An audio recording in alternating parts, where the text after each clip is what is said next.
All right, welcome to the game, everybody. I'm the Wizard of Oz, and this is Singularity, and this is not our show, but it's your show. So grab a link and let's talk about what's on your mind. We're just up here to annoy everybody until Yeah, they come up. that's right. Well, that's pretty much for the people that are watching this afterwards. Yeah. No, Yeah, I got you. And there's actually a lot of people that come in. I mean, some of them are hitting like close to 50 and whatnot. Not too bad for just kind of people chatting. right. Yeah, yeah. We our numbers are pretty steady. We do pretty Nice. good across the different platforms and stuff, the different Yep. channels. Yep. So like I said, there's a lot of people that watch us that we have no clue, you know, Oh, yeah. Probably a lot of people that watch us that we don't want to watch us. and that's okay too. Yeah. You know, yeah, that's okay. I But see the first person that comes in. I guarantee you that's Zach. And it I might be took good. Yeah, I took some pictures. I don't know if they'll send or not. Crap. yeah, it's Kevin Smith. Oh, hey, Kevin. What's up, Kevin? Welcome in. Oh man, I'll tell you what, it was a beautiful day today. Nice. Yeah, I picked the garden. I got prepped up for the to put up the veggie stand tomorrow morning, and man, yeah, it was a lot more I needed to pick than I thought. Oh, yeah. Oh man, but yeah, it's a. I got two of those big bread rack trays full of stuff: Right. zucchini, cucumbers, tomatoes, okra, Right. green Hey, beans. Don. Hey Don, how you doing?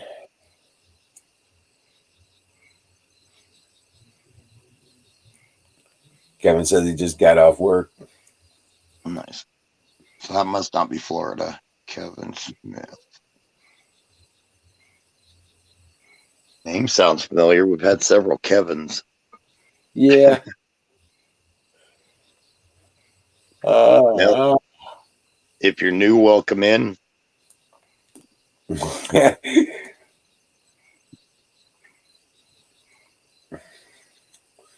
Not in Florida. Right. Okay. He's definitely not Florida Explorer then. We've got a regular that comes in, Florida Explorer. He's a good guy. Yeah. Oh man. Dude, we went from 105 yesterday to 62 today. Oh wow. Feels like somebody turned on the air conditioner, huh? Yeah. And tomorrow's supposed to be 52 or 53, something like that. For a high? Yep. Oh wow. Grab a jacket on your way out the door, brother. Oh man, when I woke up this morning, it was God, I can't remember. I think it was like 38 degrees or something. It was just a few degrees above freezing, like Oh my six god. or eight. What And the hell? yeah, was not prepared for that after getting sunburnt on a 105-degree day. Right. Well, it's 65 degrees here now. It's supposed to get down to 59 tonight and 83 for a high tomorrow. Nice. I think Yeah. tonight we're only supposed to get down to 41. Tomorrow night, though, they're talking we're just barely gonna miss the first freeze. Oh, hey. Hi, Lenny. Welcome in.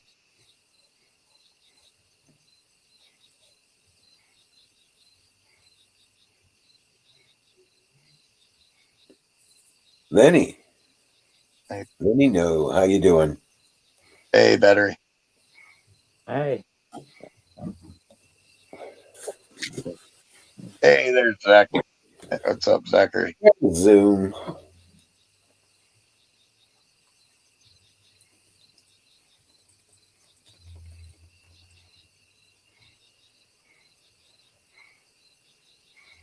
Mm.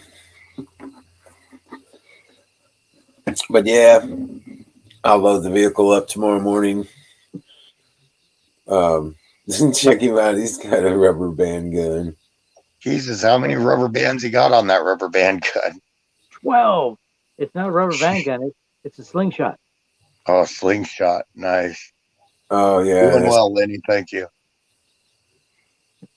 Got a laser sight. Laser light. and a laser light. Good grief! Big I toy. fired see. the thing off. I shot it at the fence and it almost hit me. I was gonna say I've seen slingshots. I grew up with slingshots, and that does not look like any slingshot I've ever seen. Right. That's the It's a fully automatic slingshot. version. Huh? It's a slingshot gun. No, it's not automatic. Hey, Lenny, I'm doing great. I keep it loaded, but not locked. That is pretty awesome. All right, on Zach. Thank you, Zoom. I was showing it to Lenny on my right. Zoom. I took a bunch of pictures of our rolling hills and pasture upon pasture. I was delivering some cement out to a place that's you drive about, I bet you I drove about 30 miles. There's no roads that go off to it's just driveways. So I drove about 30 miles on this windy road through all the windy, hilly pastures. And then about another 6 miles of a driveway to get to the guy's place. And I took all sorts of pictures around, but I can't get them to send. I don't know what's going on. Hey, Kimmy. Hi, Kimmy. Hey, Kimmy. Welcome in. Hi, guys. Fire. Yeah, and- Oh, they might be high. not yet. Working on it. Yeah.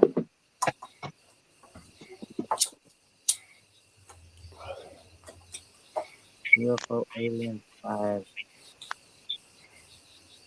Okay, Zach, I copied that. Got all sorts of pictures I'll get together and send you.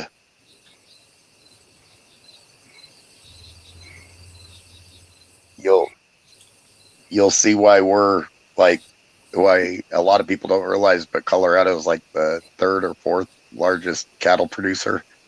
There's a lot of pasture land here.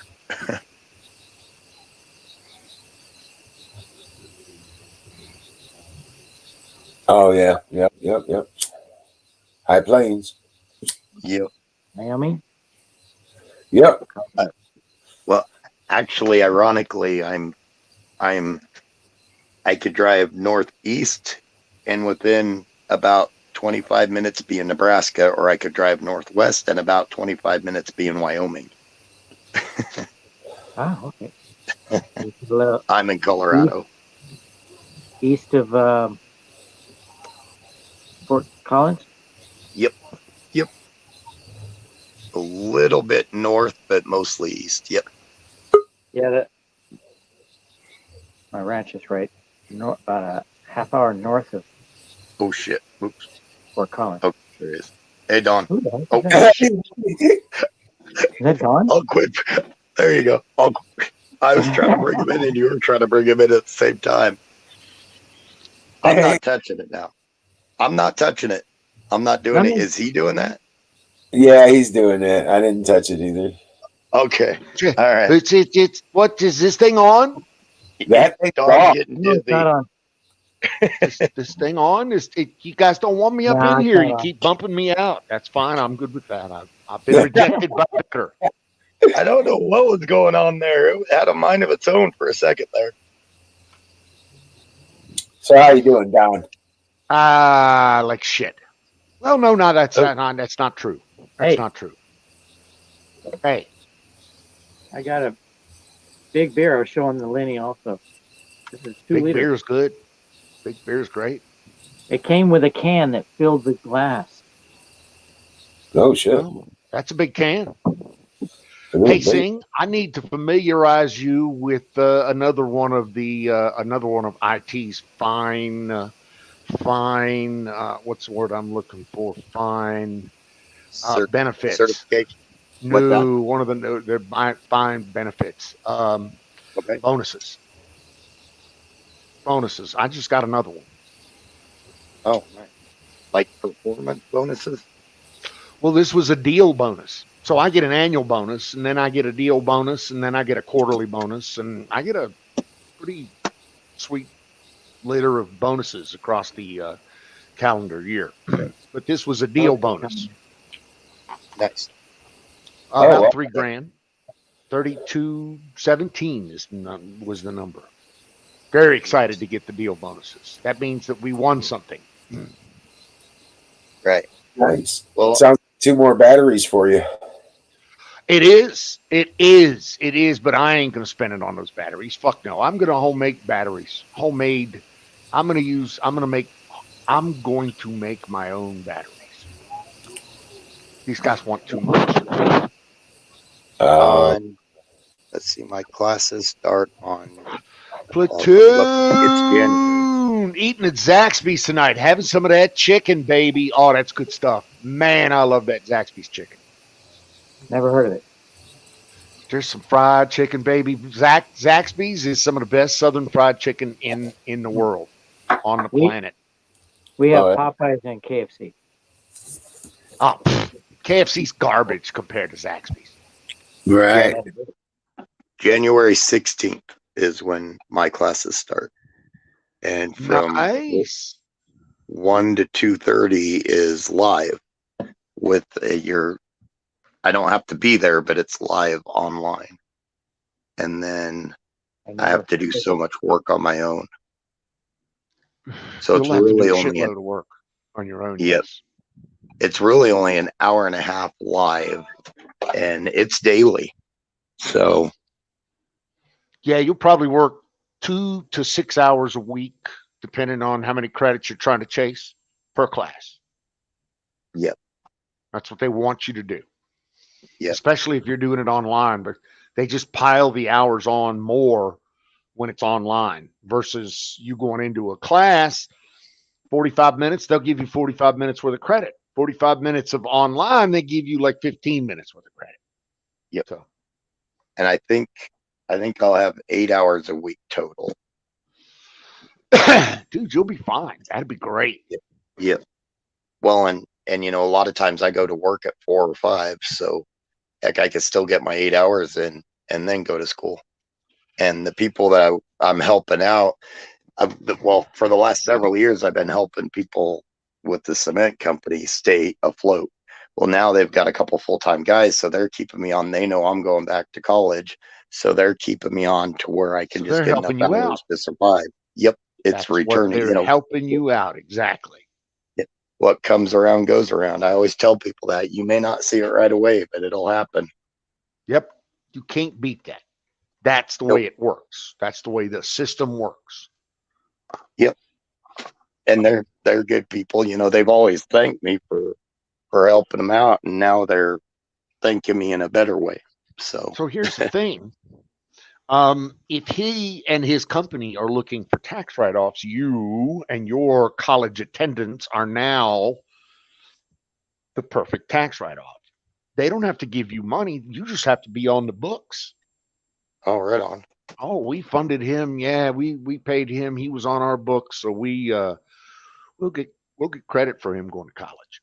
Oh yeah, we got people going to college on our books. They say that's what they want. That's what the fucking federal government wants to hear. Nice. I'll have to mention that to one of his. He owns 3 plants. So and I was the only one out of 2 of them trying to keep up. You might mention that, hey, if I'm on the books, then you can probably take a tax credit for me going to school. Yes. Nice. I will bring that up. I don't mind helping people save money. Starting to get cold here. It wasn't too hot today, Platoon. It's not horrible. It was 99, I think it was. Which in our world, that's fucking moderate these days. That's a hot day here. That's Our a hot day temperature- everywhere, brother. It really is. No kidding, we dropped 50 degrees from yesterday being 105 and today being 56. Well, 49 degrees. Wow. I think we got as high as 82 today. There's Nice. a lot of smoke in the air. I think tomorrow's supposed to be another 4 to 5 degrees cooler, and then it's supposed to pop up into the 80s again.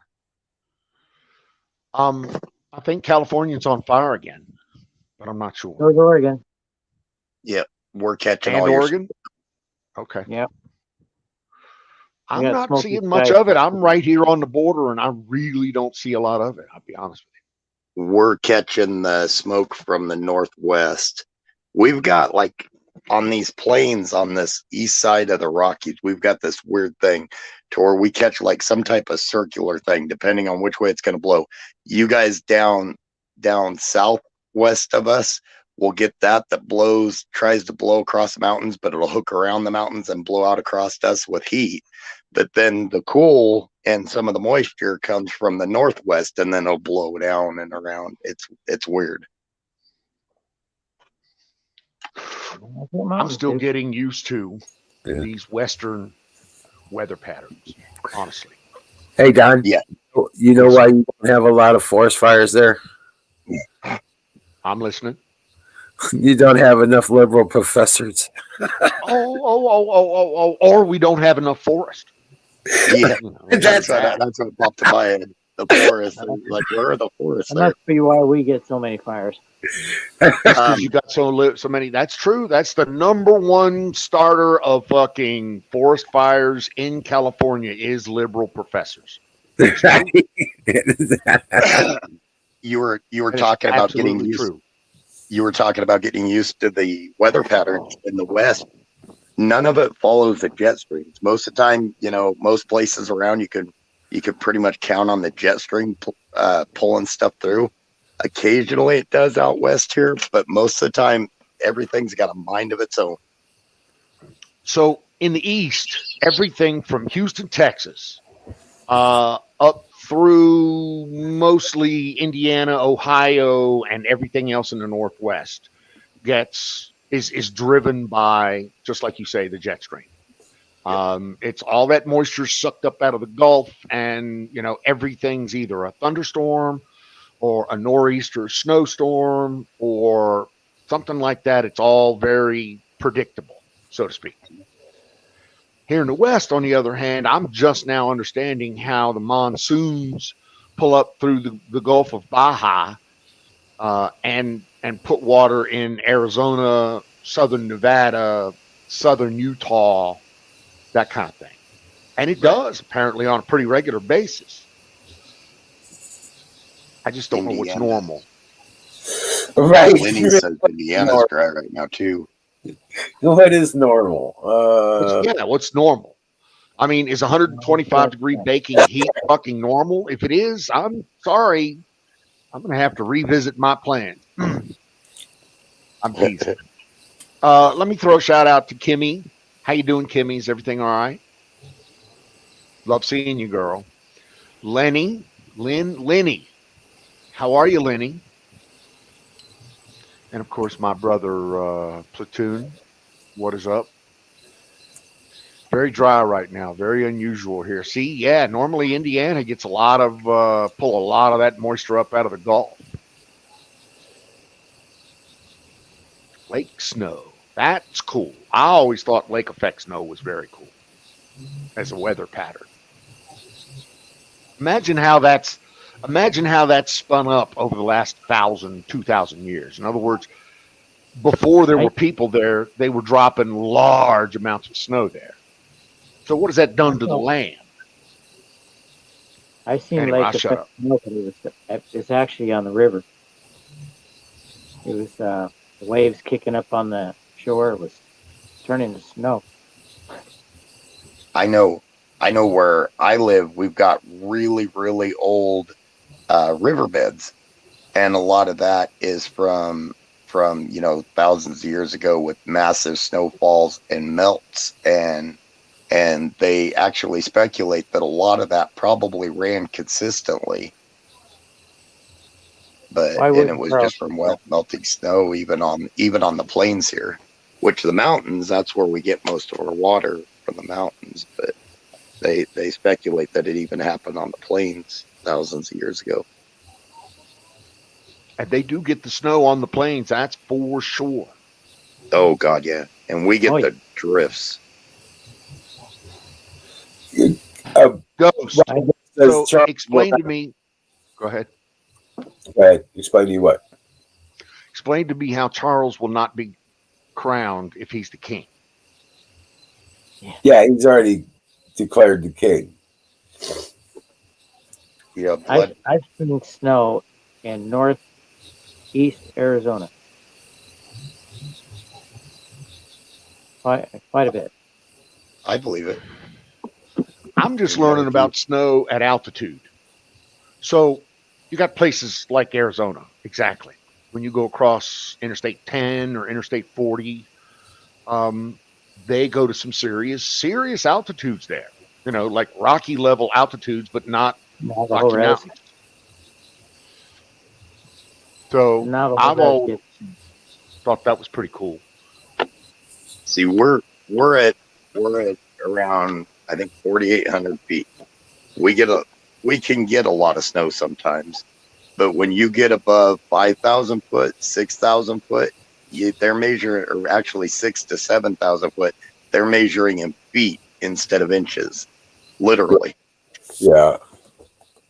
Mount Charleston here, the mountain between Pahrump and Vegas, is snow capped year round. Yep. And dude, again, we're Oh, at it is. 110, 120 degrees Fahrenheit. Fucking hot. Hot.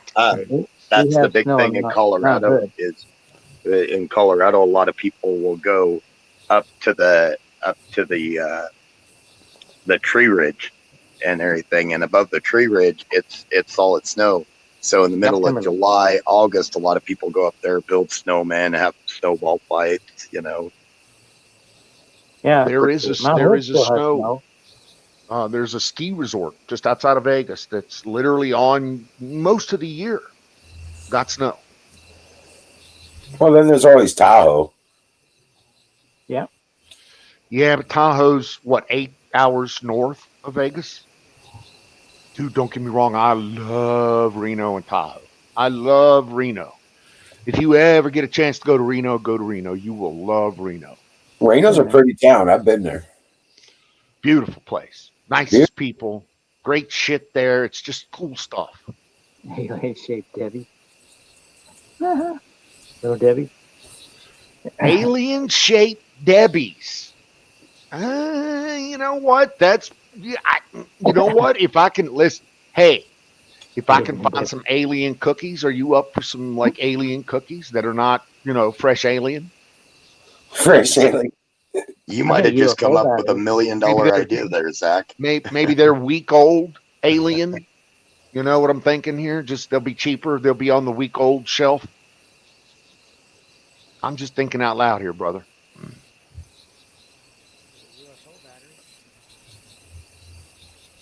Batteries for the battery.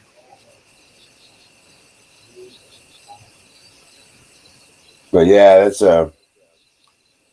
I've been to Reno. I got some. Yeah, they got great food there. Great battery people. Just hit the wrong button. Yeah. Looked like he was ready to say something, and all of a sudden, bloop. Oh, but yeah, been beautiful here. Absolutely perfect. Mostly sunny, kind of wispy clouds, and 82 degrees. I've been working a lot.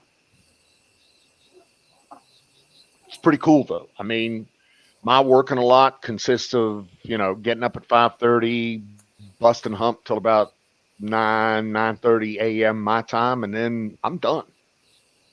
No shit. Yeah.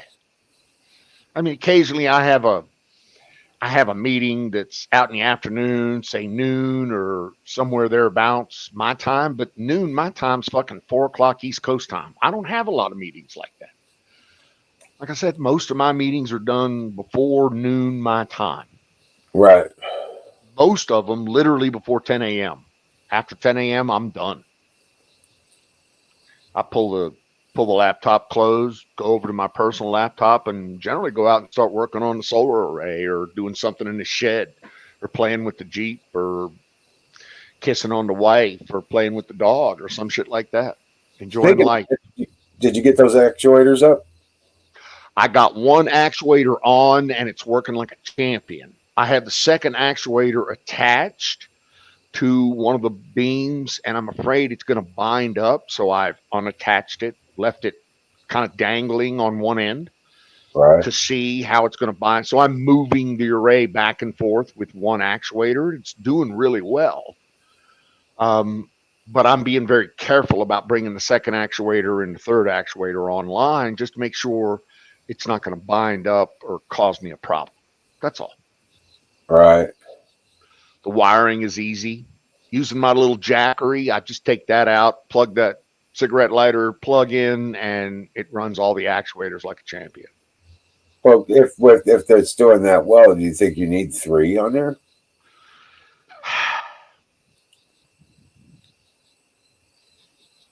Yes, here's why. No, not in normal operational mode. I don't think I need 3. But wind here is just a bitch. Right. I mean, really, just really bad. I feel your pain. And so I'm trying to err on the side of rock solid versus it could hold the wind probably. Does that make sense? You're right. I got you. Now, but you would only have to operate one of those actuators. The other 2 could just float. Well, they don't float. These actuators don't float.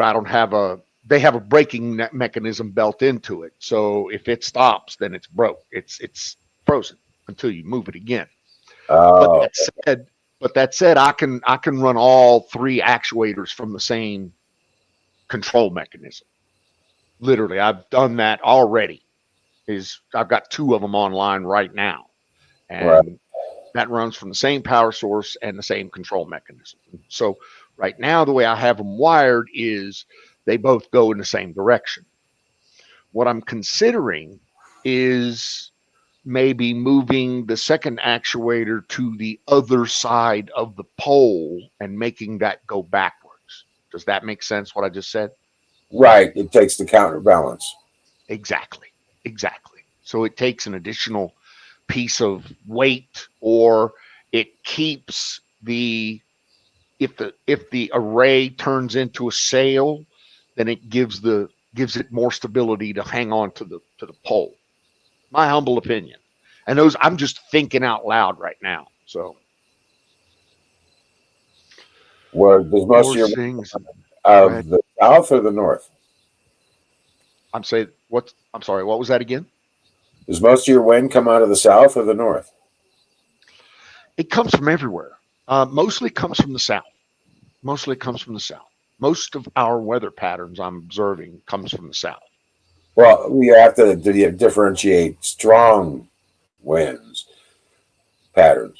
Yeah. Again, I don't really have enough experience to know. I do know that winds out here will pick up solar panels and move them from one side of my 5-acre joint to the other side. That's how bad the winds are. Oh, wow. From flat.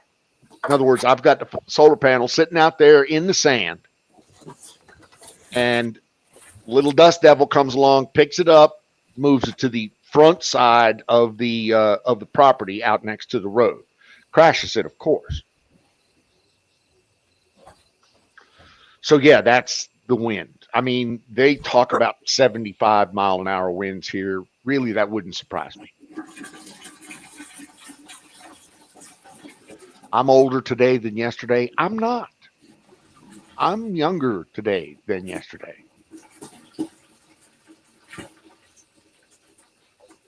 Crayon I succession. Go ahead. I had a chiropractor's appointment, so I feel a good 10 to 12 years younger. Dude, you gotta love that. Yep. Crack in the back's always good. Oh man, I tell you. Hey Don, I need your opinion. I saved 2 books on Amazon. One is Cisco CCNA Command Guide, a comprehensive beginner's guide, and then the other is Big Little Book on Cisco switching layer 2 networking techniques. Are those good to have to read before I take the class, or will they So confuse me? both of those will be great to read. One of them will be better than the others. The one that says CCNA will be better towards what you're trying to do, which is get the CCNA. That Right. said, switching layer 2 will be an intimate part of your CCNA education. And when you get to the part where you know what a BPDU is, I want you to smile and remember me. Okay. Okay? All right. BPDU. EPBU. Okay. Well, now, Um, which one should I read first, the CCNA or the the? CCNA. I would focus.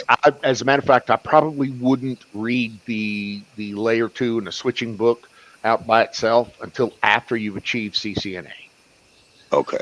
The broad thing about it, the books you should be focusing on, are in Cisco Press.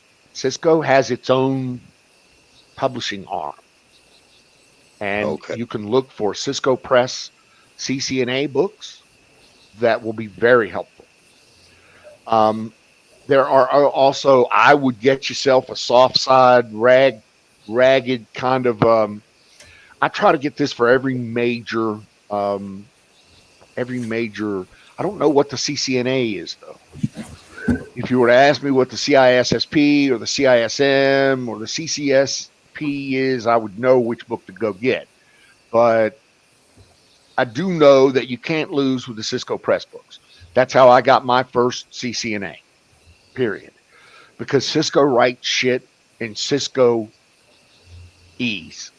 Yeah, that just brought up what you told me to type, or the Cisco Press CCNA books. That just brought up a whole new category. There you go, brother. That Cisco CCNA Command Guide, that beginners, that's actually one of theirs apparently. So that would definitely be a good one. Hey, Max. You know what I did? I studied CCNA for Dummies and passed the test. Nice. Dude, that's I am not surprised. I'm not surprised. You can pass the test with CCNA for Dummies these days. You can. Yo. And that was years ago, man. Dummies, dude, the Dummies books, I'm a believer in them. I got a Unix for Dummies. I got a network security for Dummies. I'm looking at my shelf right now. I have a CISSP for Dummies. Holy shit. My I'm a Dummies fan. My issue is an internal thing that I can't just pass something. I want to obliterate the test. Own it. And if I exactly. If I don't, Max, what is up, brother?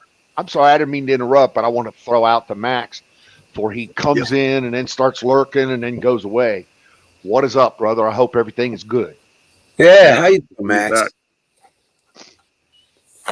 Welcome in. Hopefully your health is doing good after your accident.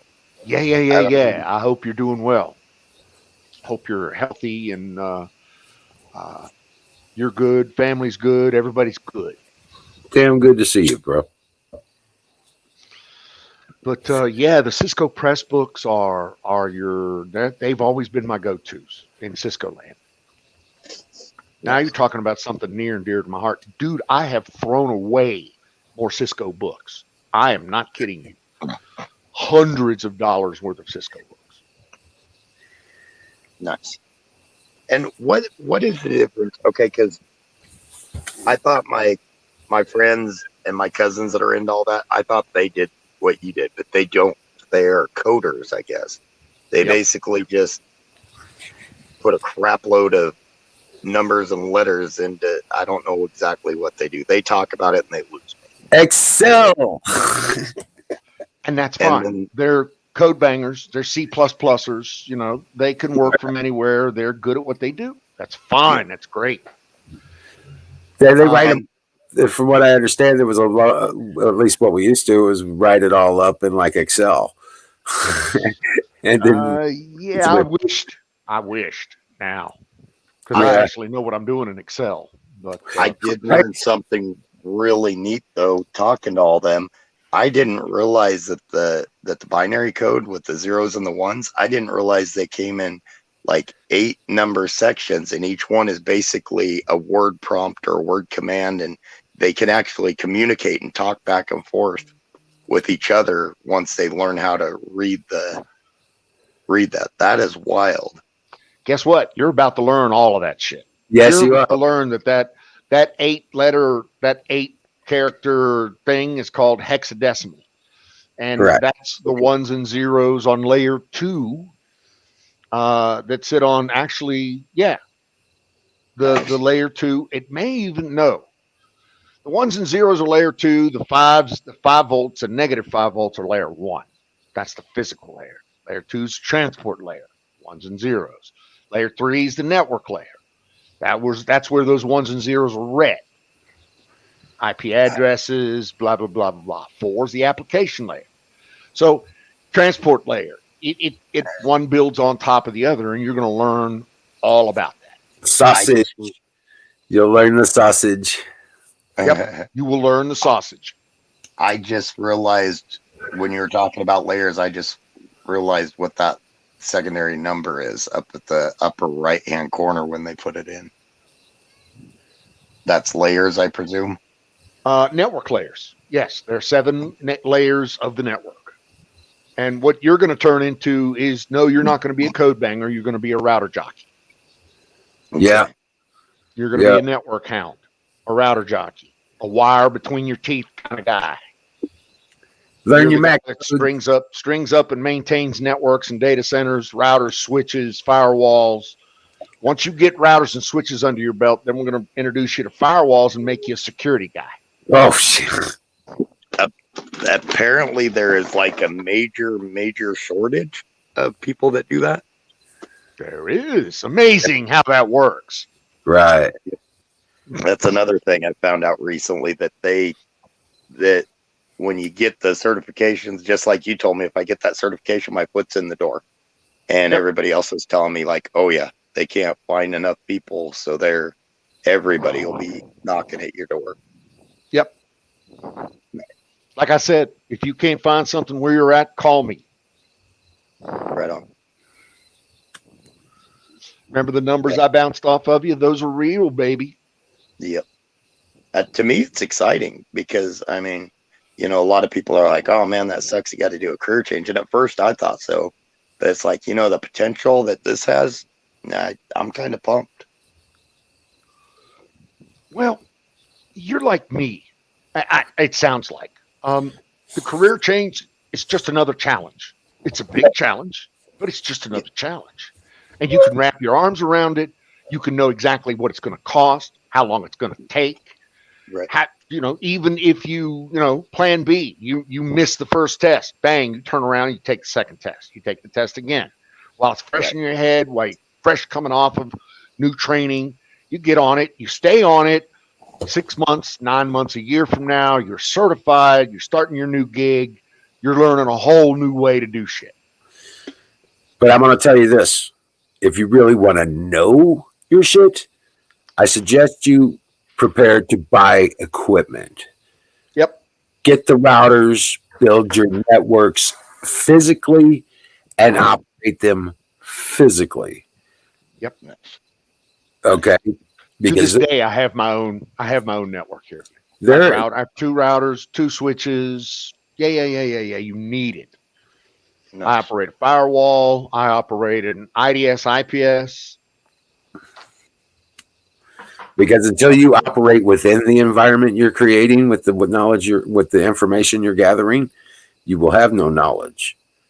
He is right. So make sure you're familiar with the hardware as well as the software then. Correct. If your task is to build on your CNA or whatever, and you need to understand the transport cycle between this router and that router and the server, or accesses between the server and the secondary router, or that kind of thing. You need to have that physical infrastructure to actually operate in there, to see what can be done and what needs to be done and what is operational and what is not. That second book that you mentioned is kind of this is real life.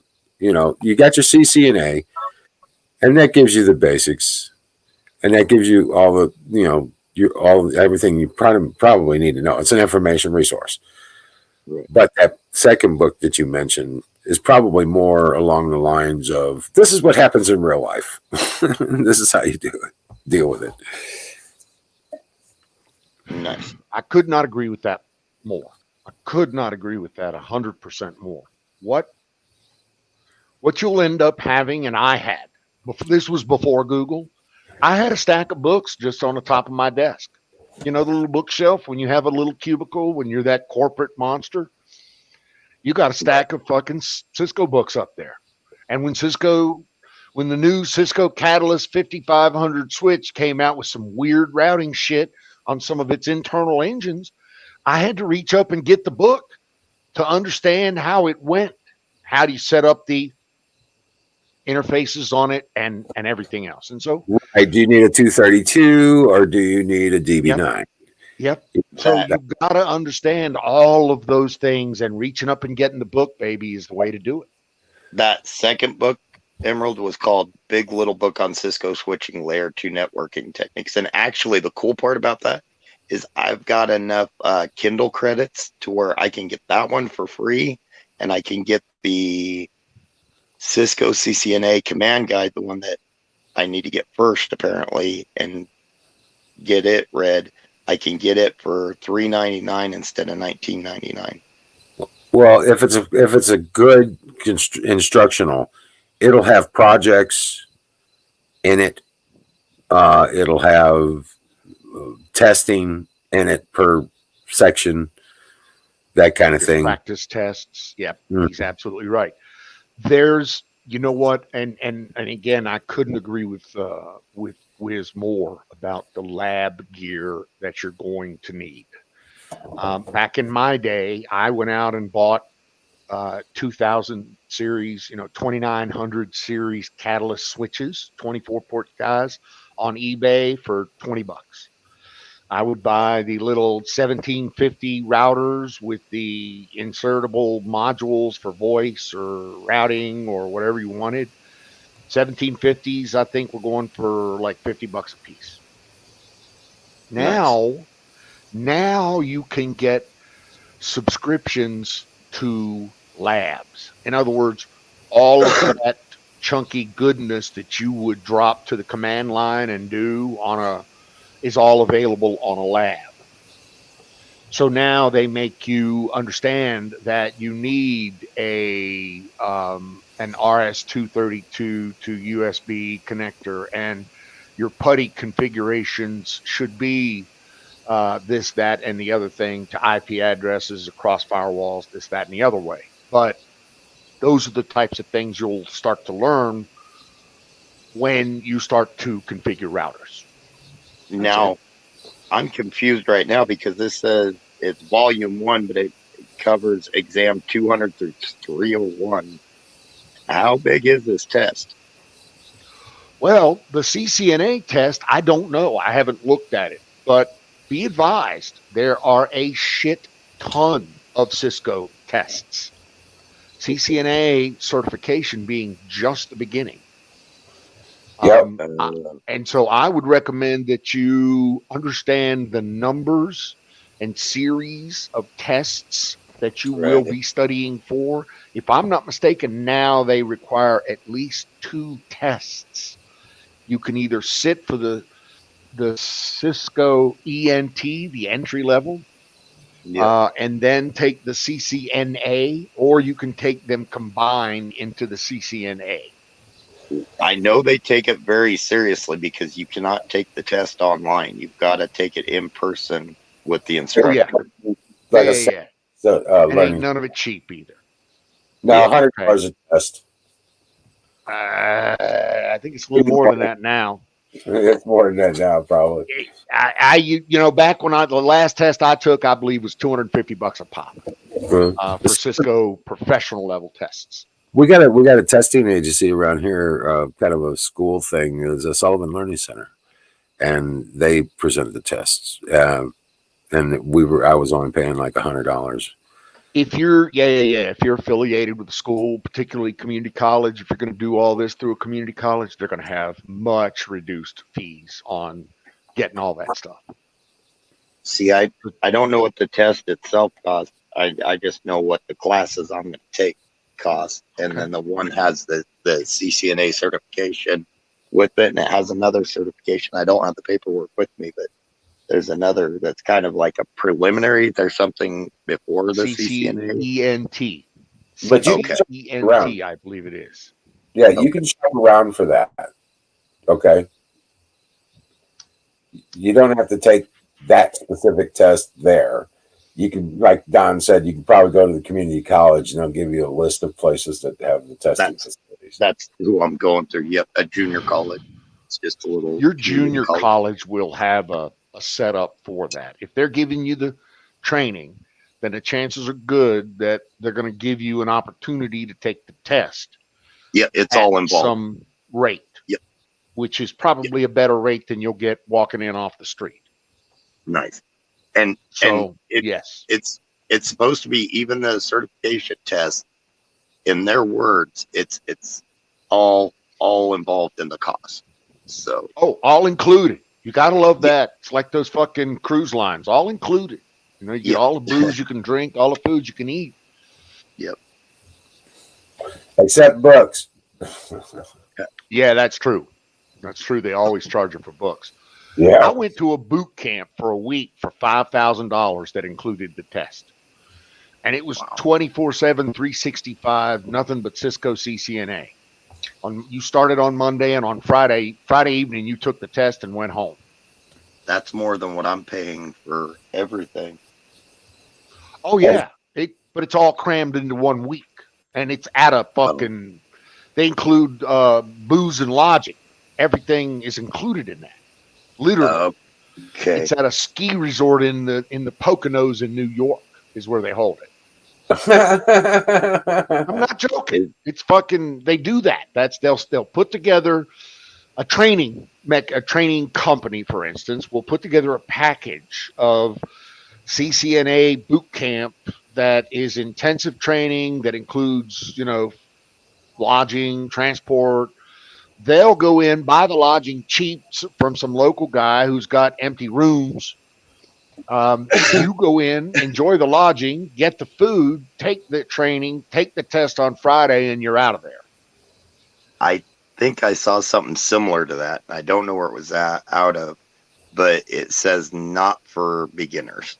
Not for beginners. It's not. You're right. It ain't. Yeah. That's if you're a seasoned pro. I've been to 2 of them, and they're Nice. fucking grind. They are. Nice. But the boss says, if you don't come back with a fucking certification, don't come back. So, okay. All right. He was joking, but halfway, right? Right. They're not going to be tickled spending that money and not getting a certification out of it. Exactly. Turns out I test well. So I'm pretty good at this. Who knew, right? I've had 2-day cram tests for AV systems up in Chicago like that.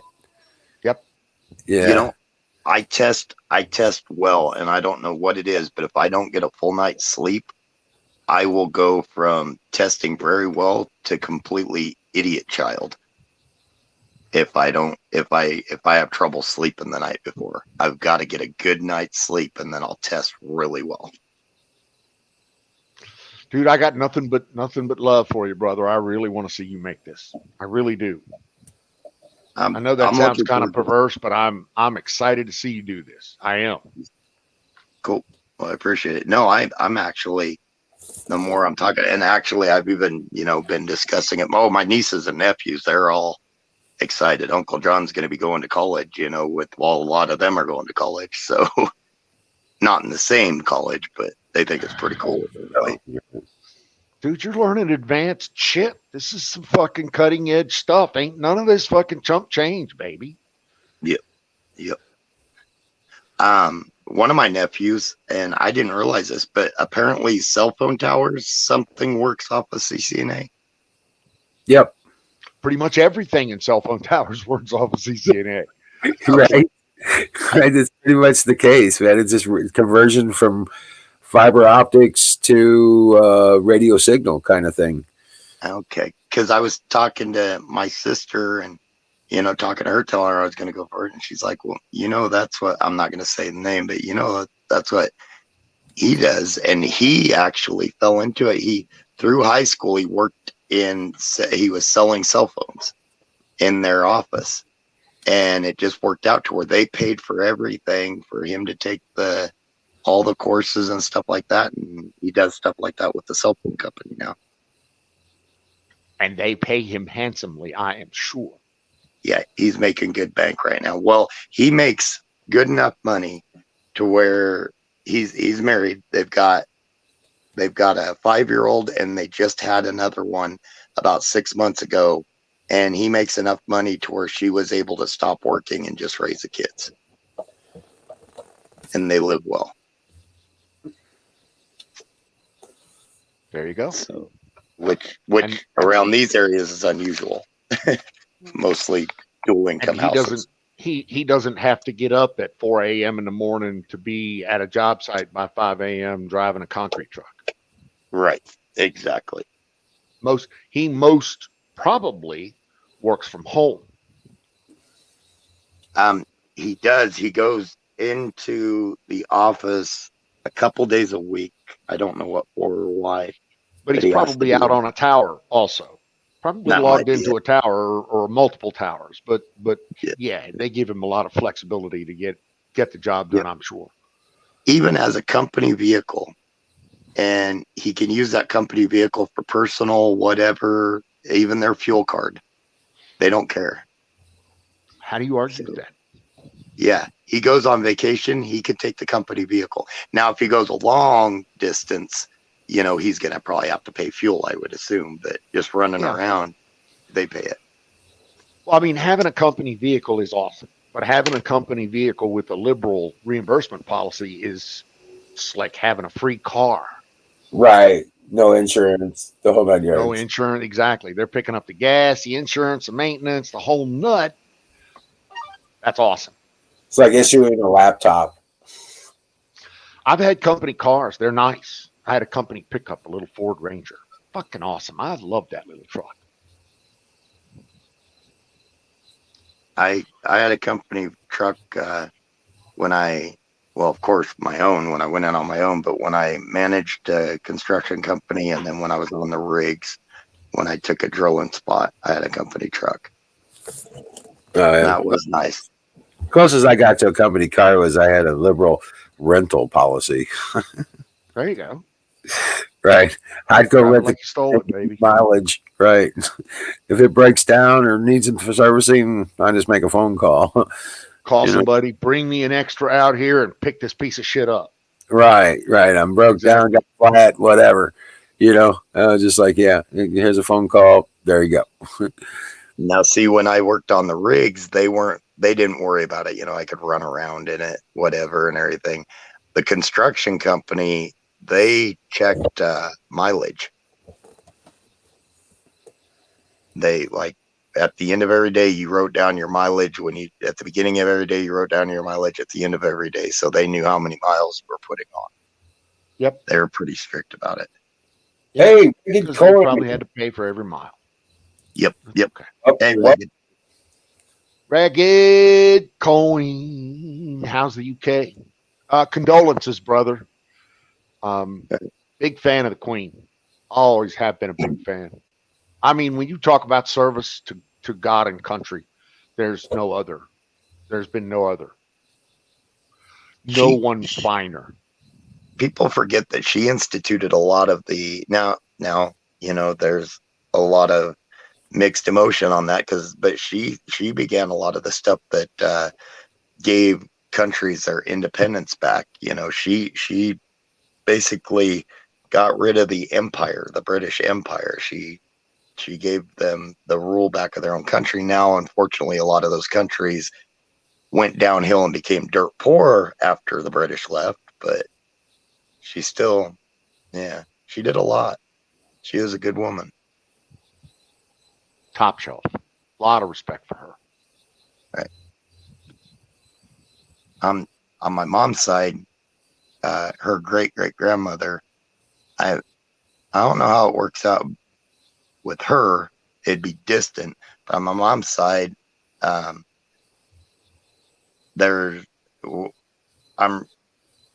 let's see, my great grandmother, there was a distant relation between her and Queen Victoria. Kind of a neat tie. And they say, so your family has royal blood or near royal blood or would be like lords and ladies, nothing real high up. okay. Nothing impressive.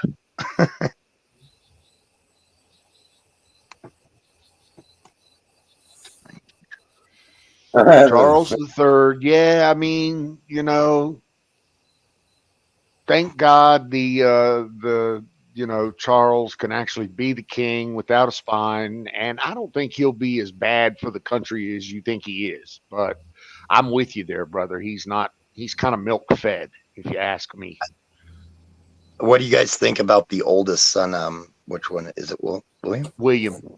William, yes. The red-haired kid, no. Him and Markle, God, no. They just fucking go to the U.S., shut up, and stay there. Yeah. And I wish they'd stay out of our affairs. Did you see the youngest, the little redheaded stepchild one that you're talking about? When he was talking about how just the freedom of speech makes no sense to him. It's like, oh my God, you passed a test to come here and become that's a why citizen. he's a child. Okay. And it's real simple. That's why he's a child and his brother and, more advanced people are not. Right. And I think his brother, William has a level head, not in it for the hype and the glory. He takes it seriously, I think. I believe that his grandmother, both of their grandmothers, taught William better than they taught what's the red-haired one? God, Harry, that's his fucking name. Yeah. Yeah, Harry and Meghan need to stay in the U.S. and shut up. But you're right, Ragged. He's 78 years old. I mean, that's fucking. I'm old, and that's a lot older than me. So yeah, I mean. And the men in that family don't. Well, the father did, but most of the men in that family, if you look throughout history, don't make it. I mean, he's lucky to make 78.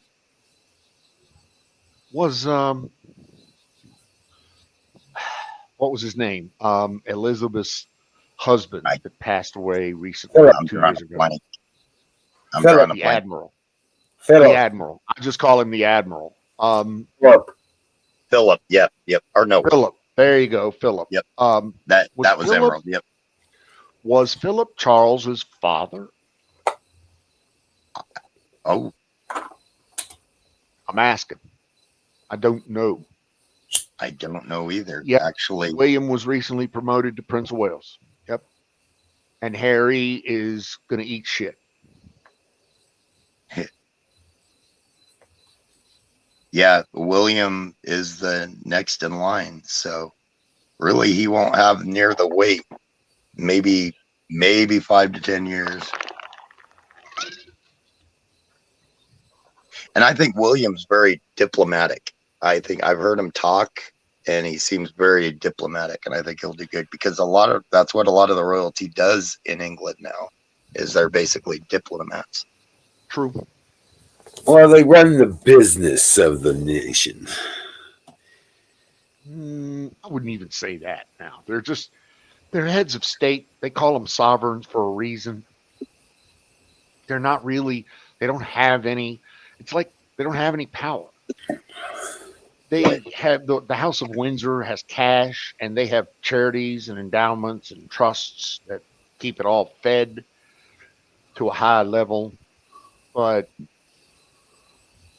Doesn't don't know. doesn't Yes, Philip Australia? was father of Charles. Okay, right. That's from our source in the UK. So there. Doesn't Australia still pay royalty tax to the UK, the people? I don't know that any of them still pay. All of those nations you're talking about, the Commonwealth nations. Yes. Yep. And I don't know that any of them have ever actually paid a royalty. There could be some there, but that would be from long years ago. Right. She's a victim of racism. Yeah. Meghan is a victim of racism. Don't even get, I'm not even going to bless that with a fucking response. It says royalism. That's what he was trying. Oh, is it racism? Oh yeah, because it's like royal. Racism. Like Nancy would say. Racism. Shit. The king has all the power. He's not like now, but didn't Elizabeth? Whether she held the power or not, I think she was definitely the power behind the man. If Philip had the power, I think Elizabeth was the power behind him. In my opinion, Philip was never the king. No. She was the she queen. was queen. Yeah. She was queen because of her bloodline, and he married into her bloodline. And it was her uncle that advocated the throne, correct? Correct. And that's what gave it. And I believe she was 24 when she took the throne. She was 1952. We just recently looked that up. Yep. Wow. You're all bloody German anyway, eh? During the war, when they were getting bombed, she refused. Even as a child, she refused to leave England. They were trying to get her out of there. Yep. They just tried to get her out of London. They couldn't even get her out of London. She was still in London. And she was a child at that time. I mean, that's spunk. That lady had spunk all her life, I think. Oh man, she was awesome. She was awesome. Never was there a life more widely lived, more well lived, and a life of service to that. So it was amazing, her service to her people. Right. Bloody Krauts. Hey, I'm a Kraut. I mean, I know there's a slice of people that don't care for her. I actually heard one of those black fascist fucking LGBTQ Antifa fascist fucks say that they hope the queen died a treacherous death or something like that. That was awful. I saw that. Yeah, I don't. People like that, I just want to see them hit by a fucking car. I really do. How could you wish drug 1,000 feet at high speed? Sorry. Just a plane crash on their ass. Right. Meteor. Right. Exactly. You know what I'm talking about. Struck by lightning.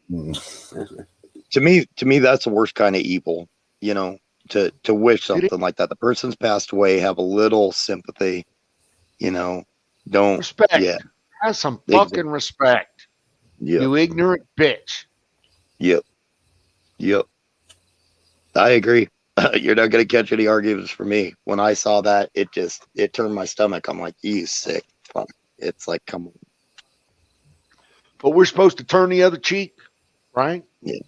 Not anymore. I'm sorry that ship has sailed, brother. Yeah, precedent. I told you I've been accessing my inner dawn. Yeah, precedents have been set. So yeah, precedents have been set. Exactly. Pardon me while I hit this bowl. Excuse me. In the bowl. Brought to you by let's see. Sausage Gravy Biscuit Farms. .com. Um, I'm trying to put together another jingle for something else that I'm doing here, but VoIP, little voiceover Right, IP Ragged. thing. 70 years. Imagine that. That's 70 years. I mean, I couldn't even fathom being in the same field of work for 70 years, let alone the stress. And let's not downplay it. That has to be a stressful position. Sorry, I was going back to that. Identify as Talking a to Ragged. filthy privateer. Okay. We respect filthy privateers here. We do. Some of us are even members of the club. Or are you did you stay privateer or did you turn private or pirate? Yeah, Me, yar. I'm gonna reserve comment on that.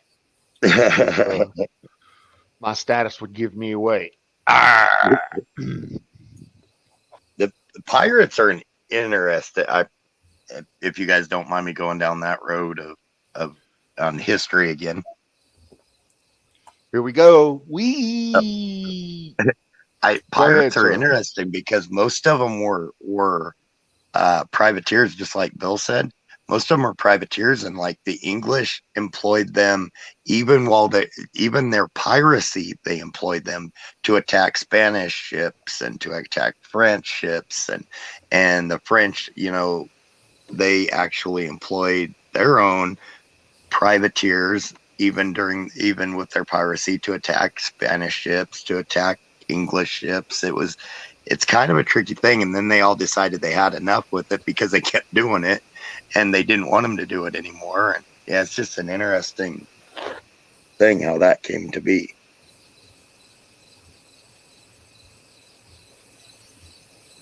Sorry, a couple of years ago I read a book on piracy. It had to do with William Kidd and some of the others.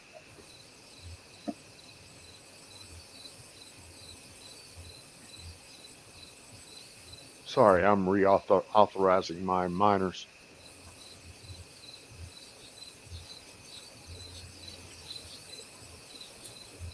Those corgis are going to be treated like royalty no matter, yeah.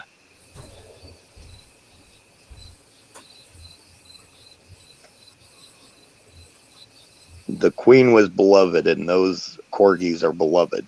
Those are, yeah.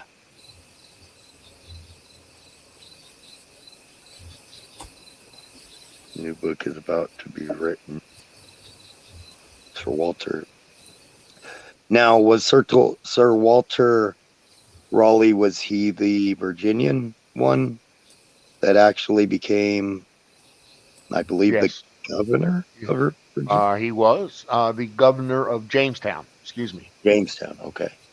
Jamestown. Jamestown was the first English settlement in Virginia.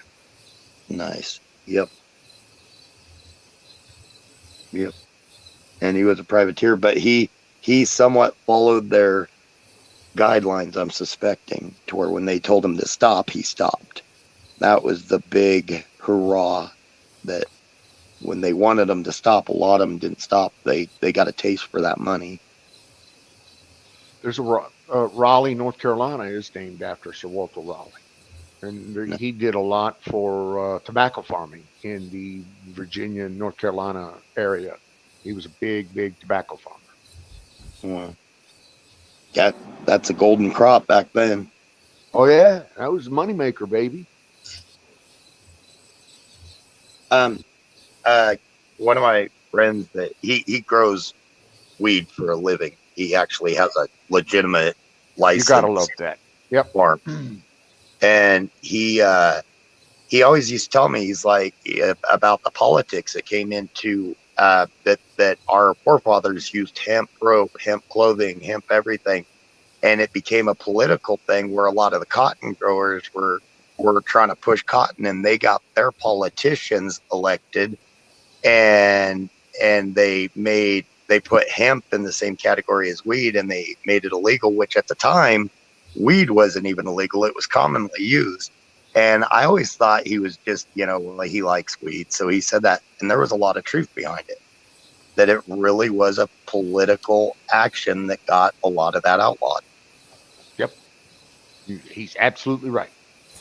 Well, that and the logging industry, the textile industry, the logging industry. Hey, UFO.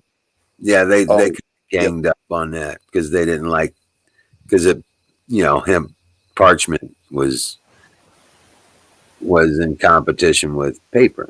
So right. What's up, And they pizza? were outnumbered, basically. They had cotton against them, the wood industry against them. yeah, Canoes, my brother, was up. How's it going, Canoe?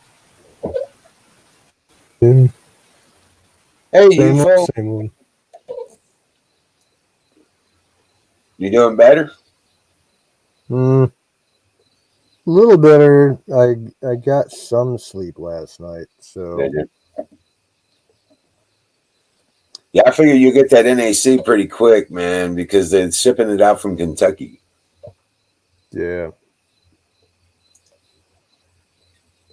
I haven't been out to the mailbox yet. I'll do that in the morning. I don't know if it's here or not. Ugh.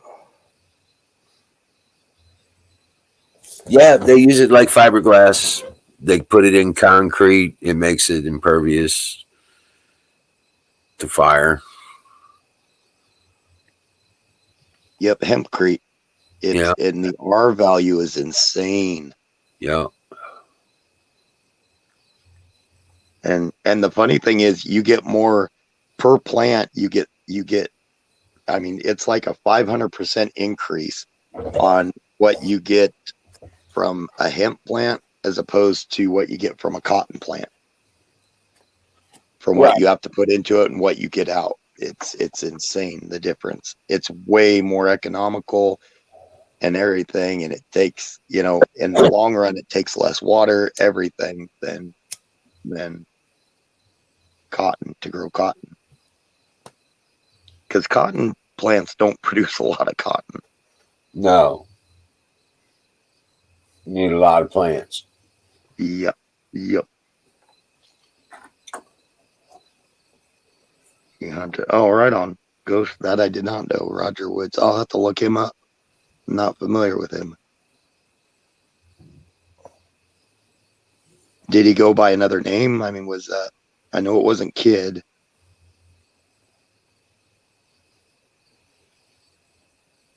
Wasn't Teach, which actually there's some speculation. They say his name wasn't actually Teach. I can't remember. Thatch. They say his name was actually Thatch. Blackbeard. It was, a lot of people say it wasn't Edward Teach, it was Edward Thatch, which makes more sense because at that time a lot of names were based on the occupation of the family, and his parent, his father and his grandfather could have been Thatchers. So that's where the name Thatcher came from, where Teach wouldn't have been a common surname. Kid was Scottish. Yep.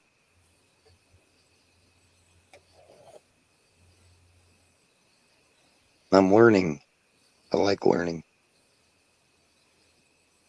Roger Woods. I'm writing that down, actually. Sorry, guys. I'm blabbering. I'll let you guys have it.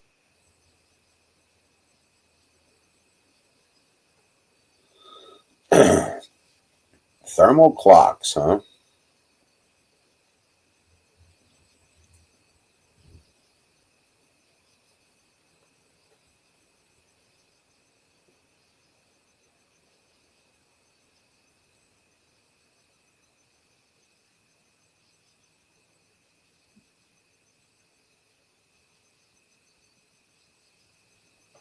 Fire in the bowl. Called out by Kimmy.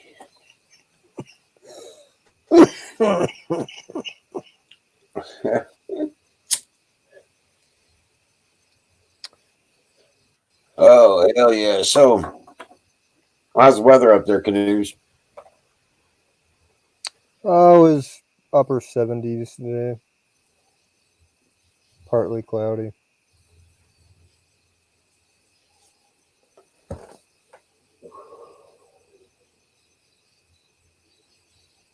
Sounds nice. It was about 80 degrees here, 82. Mostly sunny. Little wispy clouds here and there once in a while. Nice breeze. Beautiful day. Supposed to happen that way tomorrow too. I'll be going to set up my stand in the morning. Cool. Right on, Reagan. I finished a cooler, so I'll be taking that with me too. Do you leave it natural or do you stain it or anything? I just leave it natural and let them stain it or paint it to match their stuff. Gotcha. Right.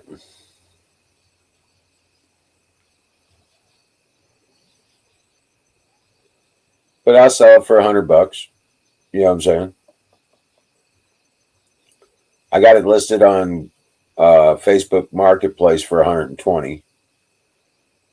I was selling them for 150 at one point, but that was because the demand was so high. I was selling 2 a week, 2 or 3 a week sometimes. That was before all the shit hit.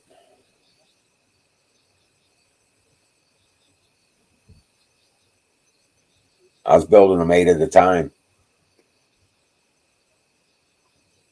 But yeah, now that all this fucking bullshit's hitting the economy, Biden, the whole 9 yards, fucked everything up.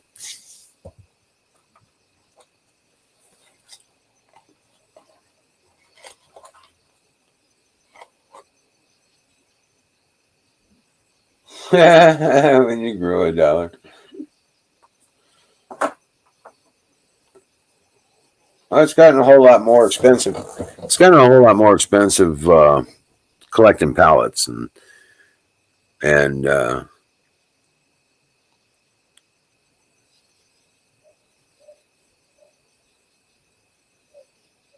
they're killing your fruit trees there. Oh wow!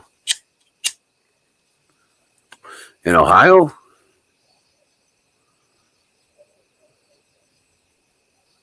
Ladybugs, yeah. Yeah, the Dollar Tree is no longer $1. It's $1.25. So today, my mind wanders. Yeah, my mind's a weird thing, but for some odd reason, I got to thinking about, different like signs, different astrological signs, and we've all seen people that, their temperaments are different and their personalities are different. I'm a Libra. I've got a different personality than people in my family that are, say, Capricorns or Cancer. I was sitting there thinking, it's like, if you really think about it, when the mother is pregnant with the child and everything, I mean, we all produce different chemicals during different times of the year, to deal with heat, to deal with cold and stuff like that. So it makes you wonder if a lot of that is contributed to the chemicals the mother is producing through separate times of the year. And then you think about that, it's like, there's scientists that have studied that, like different chemical makeups, how they affect personality and stuff like that. So then it kind of freaked me out, because it's like, well, sitting here thinking about that, scientists have worked on that. Who's to say they don't have things out there to inject somebody with, or do something to pretty much control their mood, control their temperament, control, I don't know. They don't have to use injection. They can use sound frequency now. And that, and that's another interesting thing, because through different times of the year, we're in a different place in space and everything. And the frequencies, we all know frequencies affect everything. Every piece of matter, frequency affects in different ways. And there's different frequencies. So it's an interesting thing all around. Tesla proved it. Yeah, and that there's different frequencies all the way around. Yep, there is. And And that's what Think back just a couple years ago with the gay bomb. It's just another alternative of that, I believe. With the A bomb, The gay bomb. oh, the game. Gabe. Right. I just thought it was ironic that I thought you said A bomb, and I thought it was ironic because I was sitting there thinking about the testing we've done and the radiation we've inflicted upon ourselves and everything, even in minute amounts, makes you wonder if that's if that causes differences in people's mental states and stuff. A lot of it I'm trying to grasp why so many people lately are getting so depressed. I mean, I'm naturally, I guess, a hot's time for pie. I'm naturally a glass half full type of person. My message here is pie is the answer. Pie is the answer. I could really go for What was the question again? if it was chocolate. Doesn't matter the question. People are depressed because they're weak. Fearful and lazy. And I get that. There's just so many anymore that are just they're just like in like life. Let me ask you this depression. question. Let me ask you this question.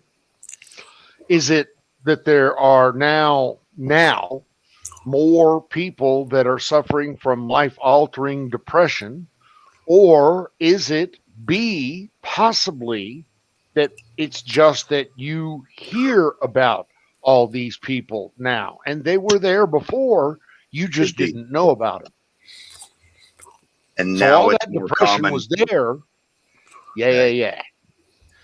Now you Social just hear media. all the whining through social media. Exactly. Yeah. Yeah. You got a point. I can't argue that. Could have been there and people just didn't used to talk about it. Now they got access to talk about it constantly. And Big bucks for moon dust. Yeah. Mm-hmm. But I sell it cheap to his friends. See, we ought to pick up everybody ought to pick up a pound of moon dust from Ghost. Fat Wizard, if we continue to be enjoying the pies and the throwing of the pies, you're absolutely right. We're going to enjoy the Fat Wizard.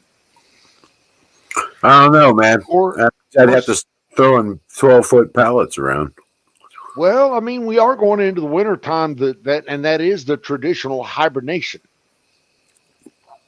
Well, not around here. That just means I don't sweat when I work.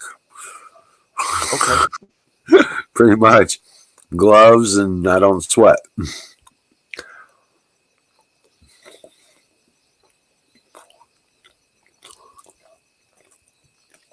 I don't have time to get fat. I look at it this way, Ragged. No matter what I go through or gone through, I got a lot of time left. So I still got a big mark to make. So Yeah. I still have an empire to build. Yeah, exactly. Yeah. I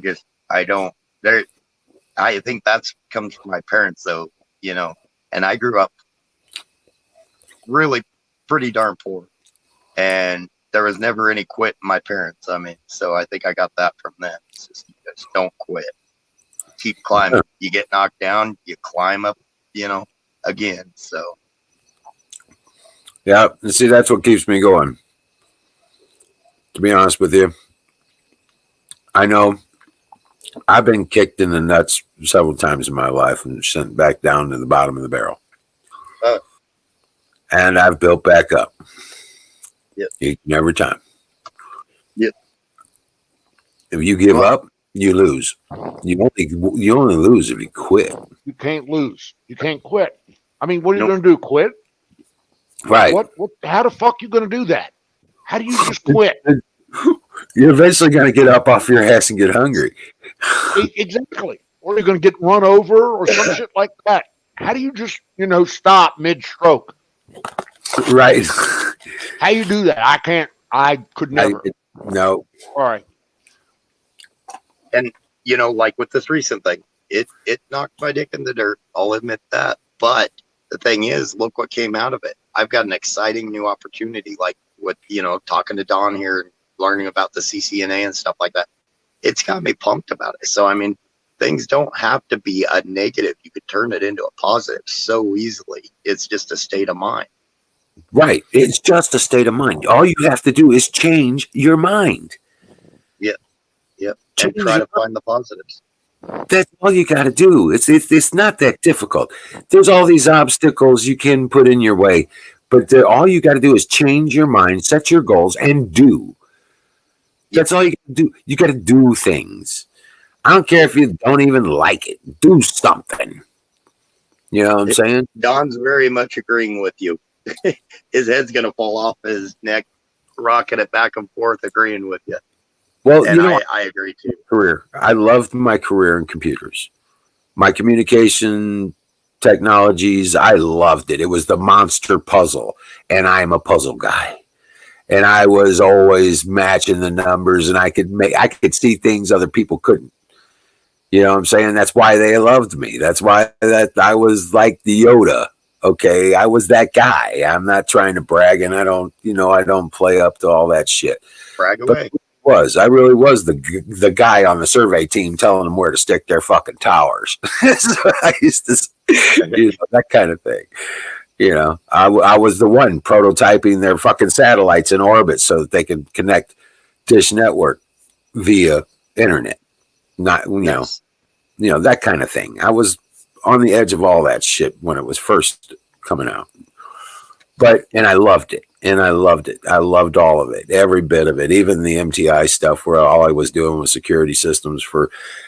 innovative security systems for cell phones and devices in stores, but I ran a team of 80 techs. So, I was, it was the big puzzle again. And I know I can, and these things fall away. And then you got to pick up where you're going next. You know what I'm saying? Learn your lesson. I've built up, I've lost everything. I've built up, I've lost everything. No. Is all that tells me is I'm pretty good at building it up. So Well, who cares about losing everything? I started from there, so that's no biggie building everything up again. Right, It but sucks sometimes, but and I started from nothing. No family, no fucking support. Shit, I was working since I was 13 years old. I don't know what it's like to have a childhood. that's where I'm lucky. I had my family and I still get along awesome. So I've been I have a blessed. family. It was more of a hindrance, and it still is, than it is a help. Sorry to hear that. But it's generational kind of disregard for any family structure kind of shit. Oh God, not my family. Family. There's no cohesion. There's a lot of bitterness, a lot of abandonment, shit like that. And everybody's got issues. My family, if you don't talk to everybody at least a few times a week, they think there's something wrong and they will stop by your house to make sure everything's okay. That's pretty bullshit. Yeah. But that's where I developed the philosophy, though, of losing everything and getting it and earning it and building it back.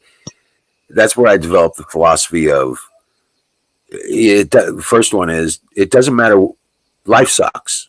Okay. And it will knock you down every fucking chance it gets. Okay.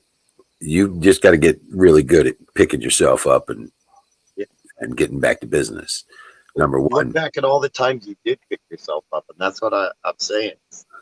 People are really good at picking themselves back up. You just can't get caught in that falling down. Otherwise, you're going to get stuck there. The second moral I learned is that stop dealing with the problems and start working on the solutions. Don't give them attention. The problems, you don't have to give it attention.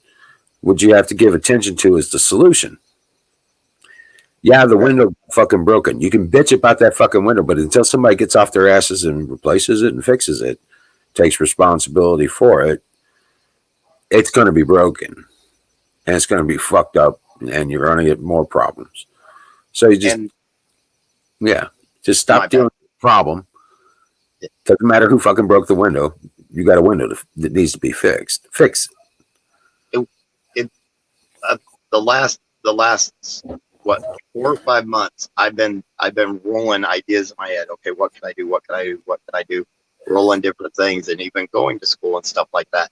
And then one night, I was talking to you guys. You and Don brought up the CCNA, and I've always liked computers. That was one of the things I had in my mind. I was just trying to figure out how to do it, and I found out to get my foot in the door, I just need the CCNA. Things will happen. It just sometimes may not happen right away. And, I wouldn't have known that. Even talking to some of my other friends and family that do stuff like that, I wouldn't have known it. It just came up in conversation.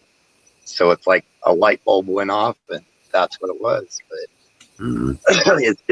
it's when if you get stuck, if I was stuck in that rut, I would have been like, nah, that doesn't sound good. I've never understood getting stuck in that rut.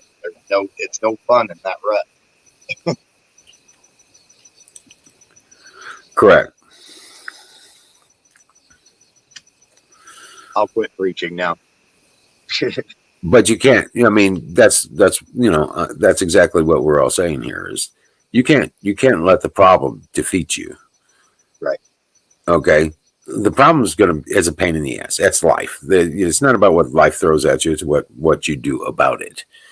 Yeah. Now, if you go on and you deal with the problem, you're dealing with the problem. You're not working on a solution. The problem is going to be the problem until you work on the solution and fix it. Yep. So, and it's not always going to be the most obvious solution. it's And not even going to be a see. quick Sometimes you want to kill somebody. Sometimes you want to just choke the living shit, a spike in the neck kind of shit. You know what I'm saying? Sometimes it hurts pretty bad. You lose everything you worked for. Relegated to renting a house or a place. You know what I'm saying? Just to exist. You know what I'm saying? Oh yeah, I've been there. I've lost everything. If it weren't for my family, I probably would have been homeless a couple times. And Right. that's after I was doing really good, but just had all my eggs in one basket. Second time I built up, I learned not to do that. And the third time I built up, I learned a lot of lessons, and that's why now I have a house that's paid for. So no matter what happens, I still got a roof over my head. So it just, Right. it's just one of those things you learn from those times, and they're just lessons. Well, this time as I'm building it, and I knew it was going to be hard when I started this. Okay, because it's just me. Number one, there's only you. Okay, you have to determine to make a plan and stick to it as best you can. But this time when I build it, I want to build it to where they can't take it away from me. You know what I'm saying? They're not going to take it away from me.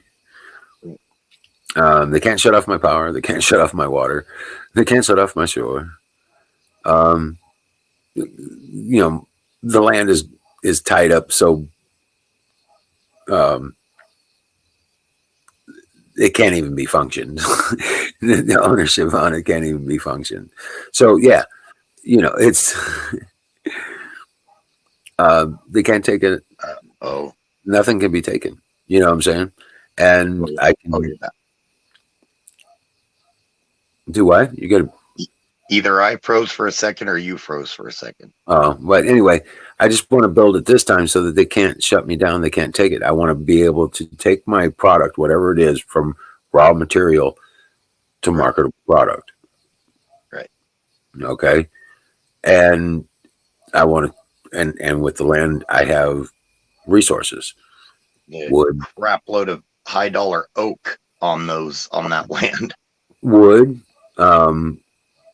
rock, clay. Right.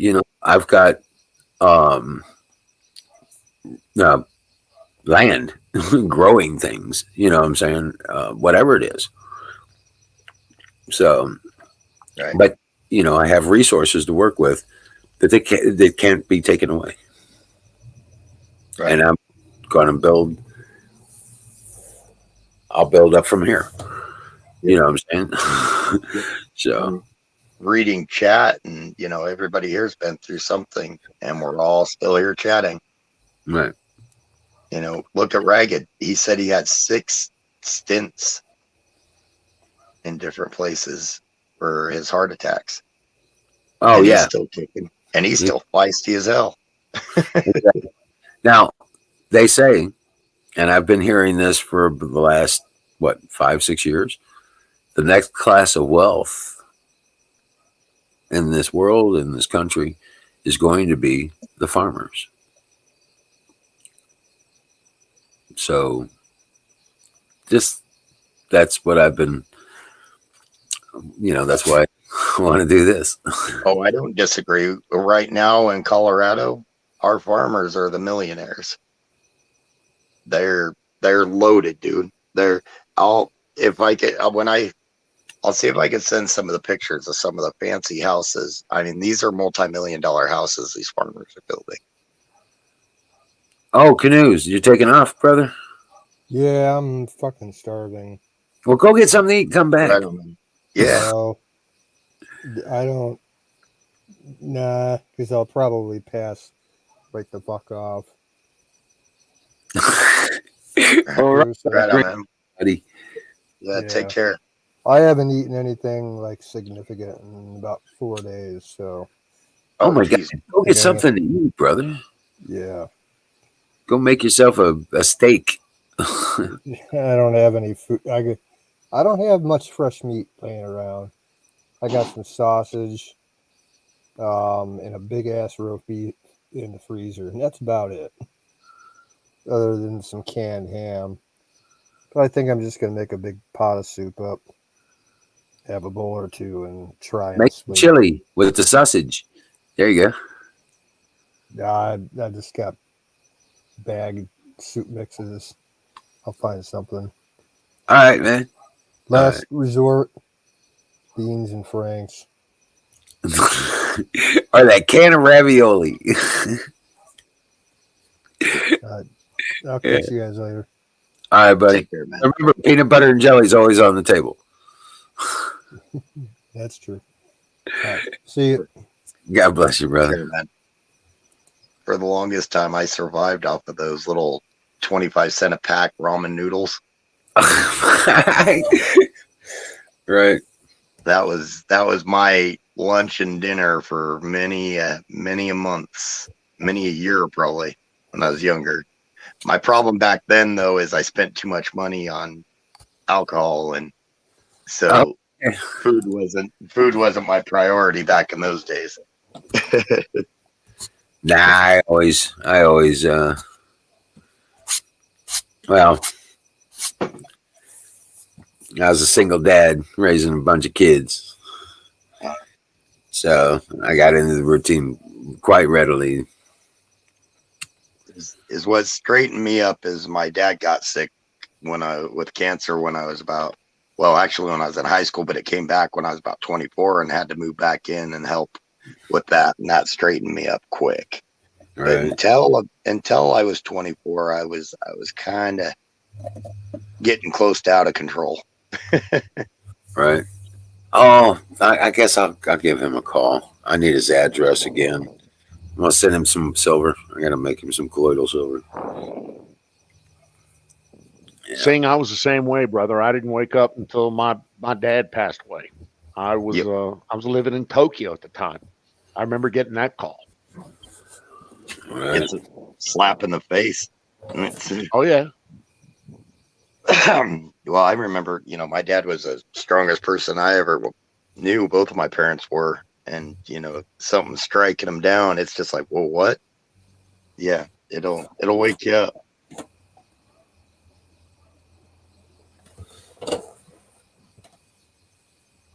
Yeah. But made me a better person, I think. So. Oh wow, it's almost 22. I don't know how long my power is going to last, guys. Right on. So I just want to say, I'm gonna try and make it to midnight, but I might drive. Midnight is what, 20 minutes from now? Yeah, for me, yeah. Okay. So, Probably hang out 20 minutes. Yeah, I think I could probably manage 20 minutes.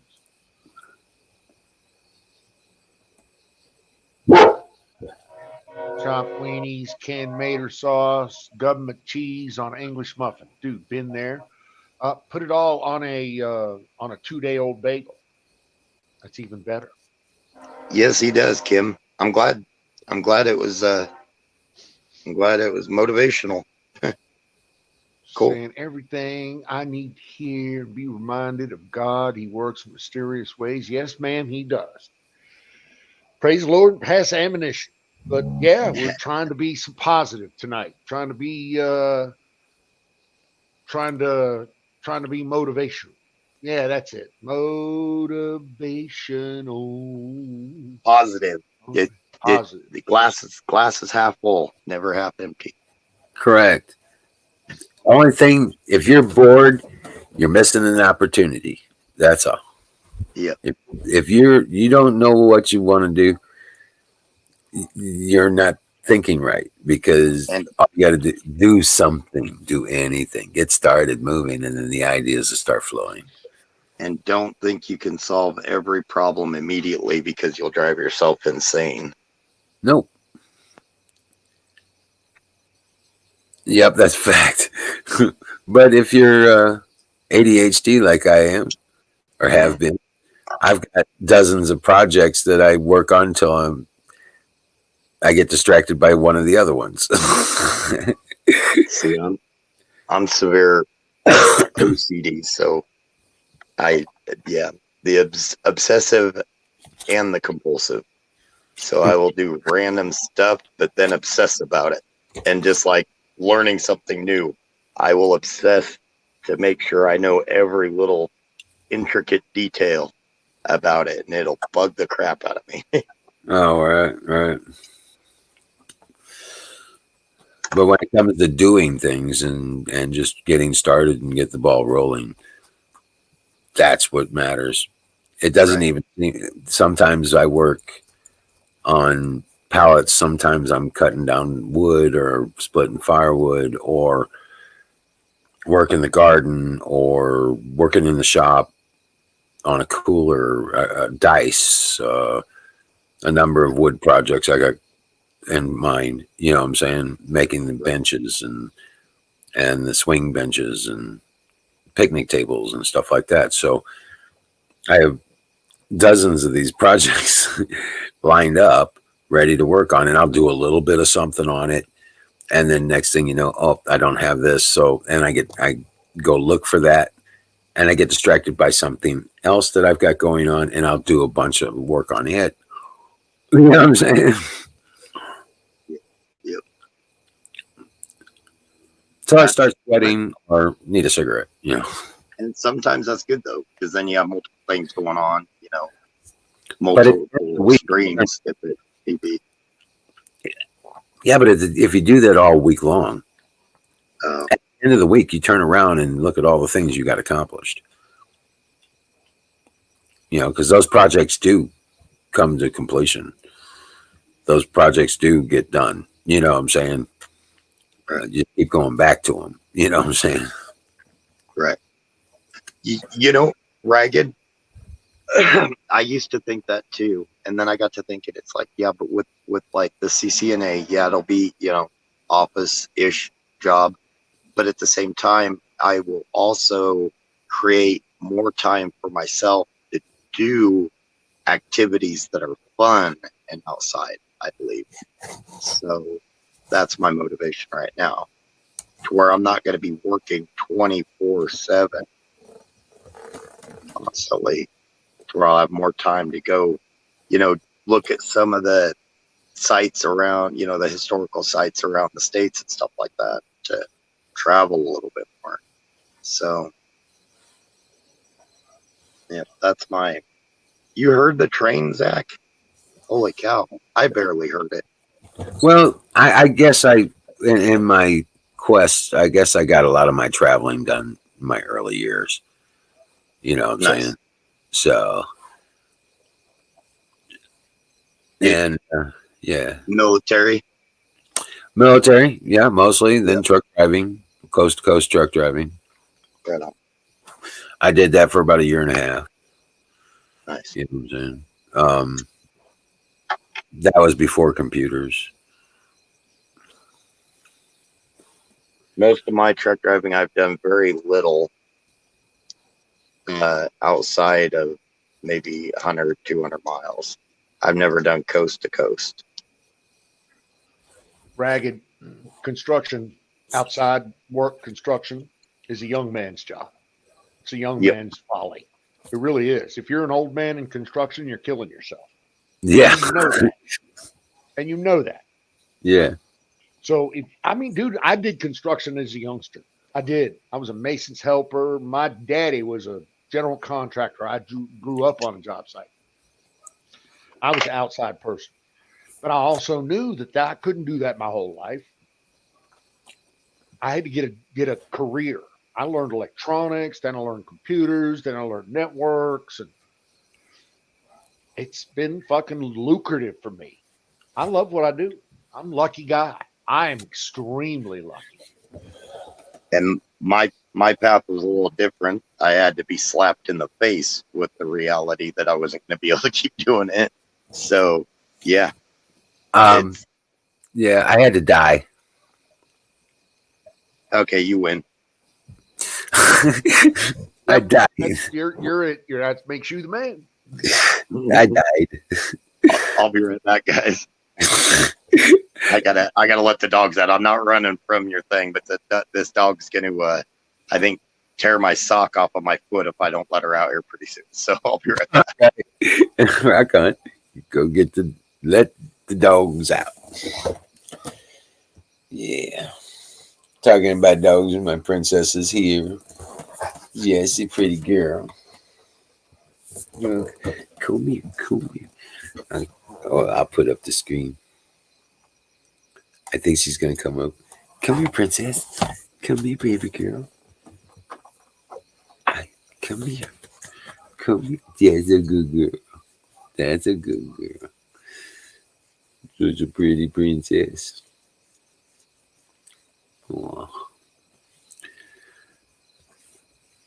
Oh, my baby.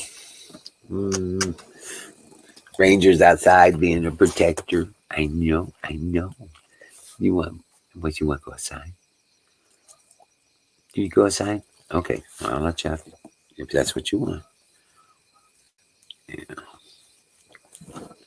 Okay. Come on. I'll be right back. I'm gonna let the dogs out.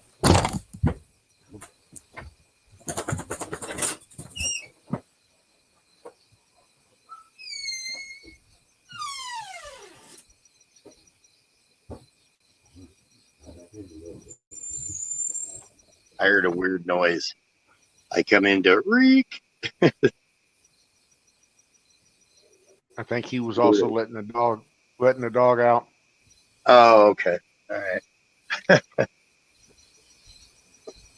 Dairyman, cow milker. Was you a dairyman before the automated milking of cows? Next. I love dairy, by the way.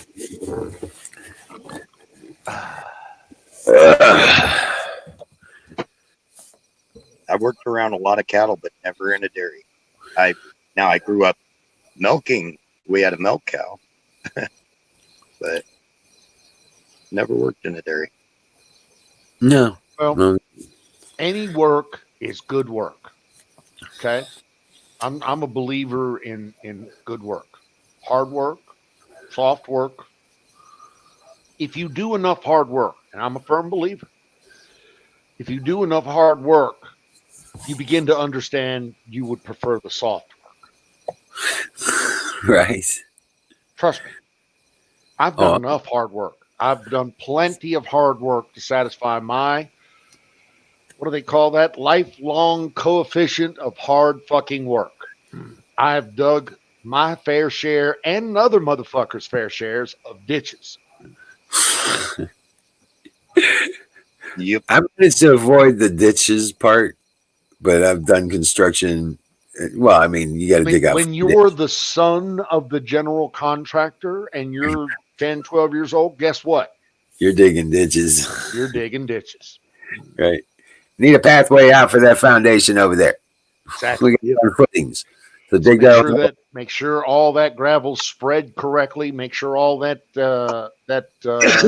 reinforcement wires laid down correctly. Go stand on that and make sure it. Yeah, I was that guy. Can't Did can't you- get the backhoe in there, so you get handed a shovel. Exactly, and a wheelbarrow. Yeah. So you stand at the bottom. So you stand at the bottom of the basement and you wait for the concrete truck to back up and load your wheelbarrow so you can take it to the other corner of the basement. Right. Yeah, So I was that guy. I once could you afford one of those today. once you're done with the shovel, here's the stamper. Now you got to stamp all that. Oh, now. yep. Hey. Yep. All down. And God Yep. forbid, I mean, stamping, is that what? That's vibrating? That's not vibrating. Or is No, it? vibrating is different. That's when they're pouring the concrete. It's before you put down the gravel. You got to stamp I that mean, ground. I'm a 12-year-old kid doing this shit back in the day. Really. Yeah. I loved it. That was greatest thing that I ever learned in my life. That taught me so much. Not only did that give me my full license and certification to run all major hand tools, power tools, shovels, pickaxes, the whole nut. I know how to run them all now. But on top of that, it taught me that you do not want to do this past the age of 25. Yeah. I didn't want to do it then. I didn't even want to do it, but until 25, it took me to get educated, go to community college, get my thing done, blah, blah, blah, understand what a career is, and then bang. Okay. I'm off to the races, learning my shit. So, yeah, construction was the greatest thing that ever happened to me. It told me that I did not want to do construction. Right. I went from doing the general contractor thing to truck driving. I was like, fuck all that dumb shit, man. I can sit down and sit in air conditioning and just see the country. Okay, so let's go. I went to truck driving school and got a job with a company coast to coast. It was nice for about a Hey, year. Shaw.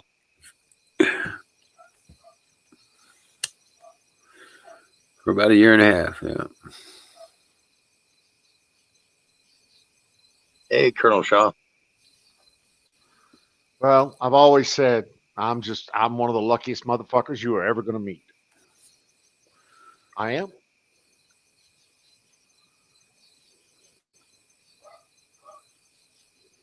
Always have been, and really don't understand why. Well, yeah, actually, I do understand why, but when I say it, people think, "Oh, you're so full of shit." Good choices, probably. Early, yeah, and that's kind of it. Early Navy taught me the 7 P's: proper prior protection, proper prior preparation prevents piss poor performance. Right on. But people think, well, yeah, that's so full of shit. Okay. Mm. Colonel Shaw in the house. Salute, Colonel Shaw. A little extra planning never hurt anybody. I stopped years ago trying to convince people my way was the right way. Because I clearly cannot articulate it to the point that people can grasp it and use it. I can't. I don't have the patience. I don't have the right words. My penis is not large enough. My brain is too small. I mean, I don't know. But I've stopped trying. I used to stress to my nieces and nephews constantly. It's like, work hard the first 10 years of your life, really hard. Pay off your house, pay off everything that you're going to need, pay off your student loans, work your tail off, and then go to the 40-hour a week and find an easier job and stuff like that or something, if you're going to do that. And then I got to thinking, don't waste your money. And then after a while, I got to thinking, no matter what, people used to tell me that too. And no matter what, younger, kids are going to be kids, younger people are going to be younger people. They got to learn for themselves. And you can tell them and hope it sticks. But when it comes down to it, they're going to have to just, find out themselves, I think. Yep. They can listen to what you say, but until they get run over by the bus, they don't Yep. understand what it means to get run over by the bus. Right. Right. Never voted for shame, Ragged. Oh my God. How do you show yourself in public, man? Call yourself a patriot. Oh my God. I'm a firm believer. If you didn't vote, you don't have the right to complain about anything political. Thank God it is Saturday, Colonel. Are you headed out to the Shell station to get a coffee? I guarantee he's on his way.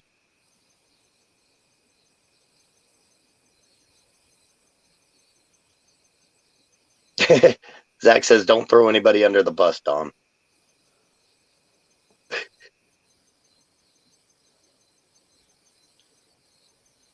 Me, I ain't gonna throw nobody. I know what it's like to get thrown under the bus. I don't advocate it. But until you've thrown under the bus, you don't understand what it means to get thrown under the bus. Right. And there are so many people out there that will throw you under the bus. Exactly.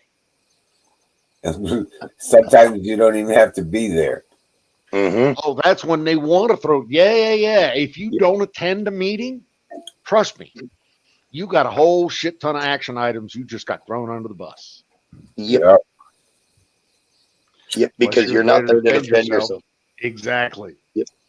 Easy target. Oh yeah. Been there, done that. Not a fan.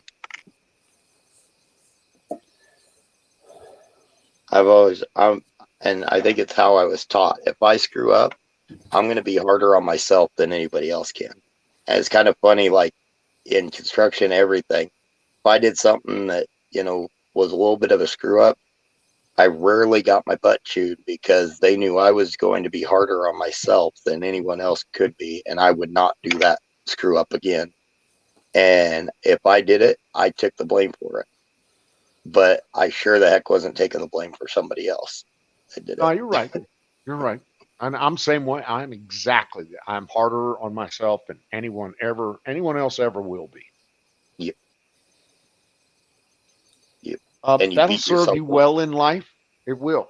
But you got to realize that not everybody is going to track to your level of detail or success. Right. Just saying. Right. Yep. They will all have different stages of, well, I'm done with it now, so I don't want to put that last screw in there because I'm lazy. Yeah. Or it takes too much work. Or that kind of thing. Nope, screw in every hole, damn it. That's what it said. That's the instruction. If the instruction says screw in hole, then you put screw in hole. I have spent many a time where I missed instruction A that said put screw in hole, and then we get to instruction Z, put other screw in hole. I can't do it, so I have to disassemble everything that we put in and go back to square A and put screw in hole, and then rebuild the whole motherfucker again. Right. I've been there a lot of IKEA furniture does that to me. You have OCD? OCD. Yes. Okay. Yeah. Yeah. Because that crap will bug you if and it could be something inconsequential. But if there are a lot of people that will say, well, fuck screw A. Yep. Not me. I can't do that. You could be there, and if you try to let it go, 2 months later, you will be tearing it apart because it kept bugging you the whole time. I know that. That's why I won't let it go for I won't Right. let it go. I can't do that. I'm not Yeah. wired like that. Nope. I'll start getting short circuits. Speaking of wiring, but if it's like that, Because when I was in the tech shop, we always had these techs, the builders. We would bring them in and train them, and they would shortcut standoffs under a motherboard,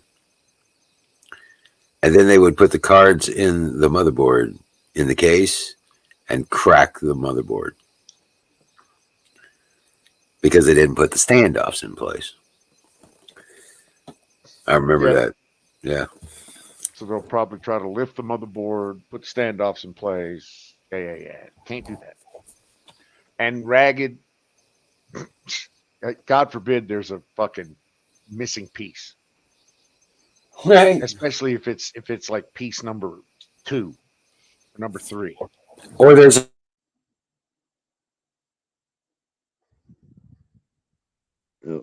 he just froze. That drives me nuts. I cuss. He made it. Oh my God. Oh, dude, when they send extra, especially when it's like one extra screw, that will bug the crap out of me because I know I didn't miss anything, but they don't say they're sending an extra screw, and then I'm trying to figure out where in the heck that came from. Extra screw's easy. It's the lack of one screw that drives me nuts. Oh, yeah. I Oh, if just I've got can't the get off extra. of that. I'm Yep. like you with the extra screw. I can't get off of that. I can't. Nope. I'll never complete. So I'll never achieve satisfaction. Right. Yep.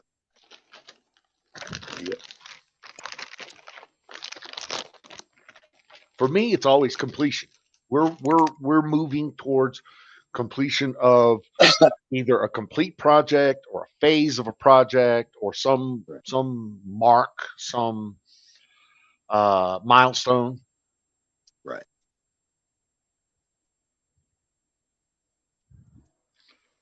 Some of them plans. Yeah, I know. Yeah, you did call it. It was right on top of the hour too. Yep. No shit.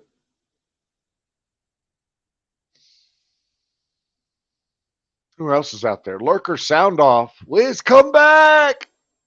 Colonel says. We're just getting our European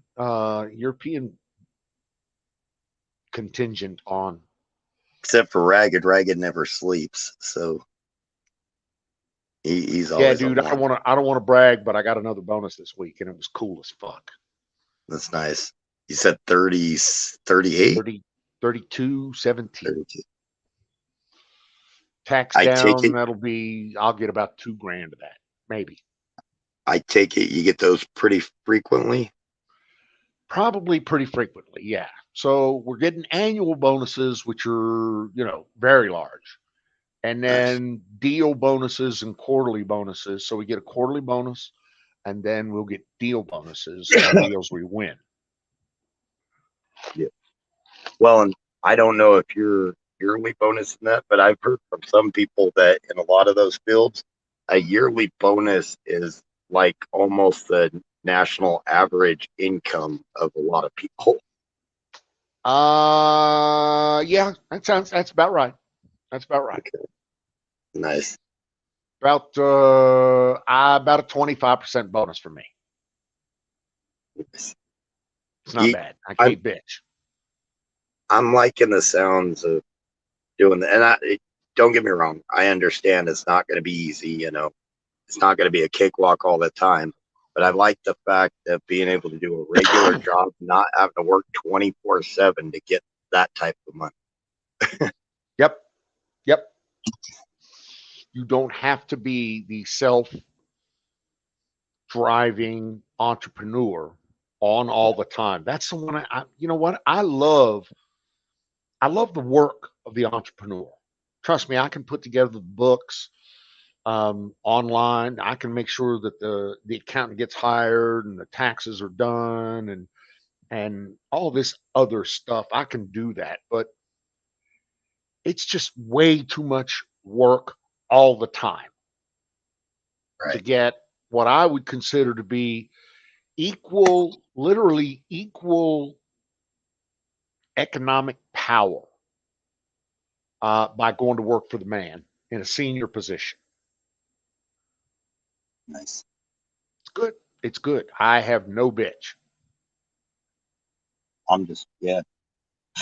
I like the sound of it. 'Cause, I mean, anytime I've been there, like I said, it's literally 24/7. Well, you know how running your own business is. I've run Um, it. I have yeah. my own business. Yes, sir. I've run my own LLC working for the government on, I was I was a contractor 3 layers down, and there was so much paperwork I had to do that I hated it. I fucking Yeah. hated it. Yeah. And When you you're making when you're sure that the prime is making sure that you're getting paid at your rate, your checks are cut, your deposits are made so that you can write your checks to your people. Yep. So no, I don't need that. I don't need it. you're your own bookkeeper, you got to do the work, plus you're your own bookkeeper, everything. Yep. You're your own tax person, you're your own everything. You have to make sure you get paid. Yep. That was always a fucking that was a clue for me. Yep. That was like, well, you're doing too much work. Yep.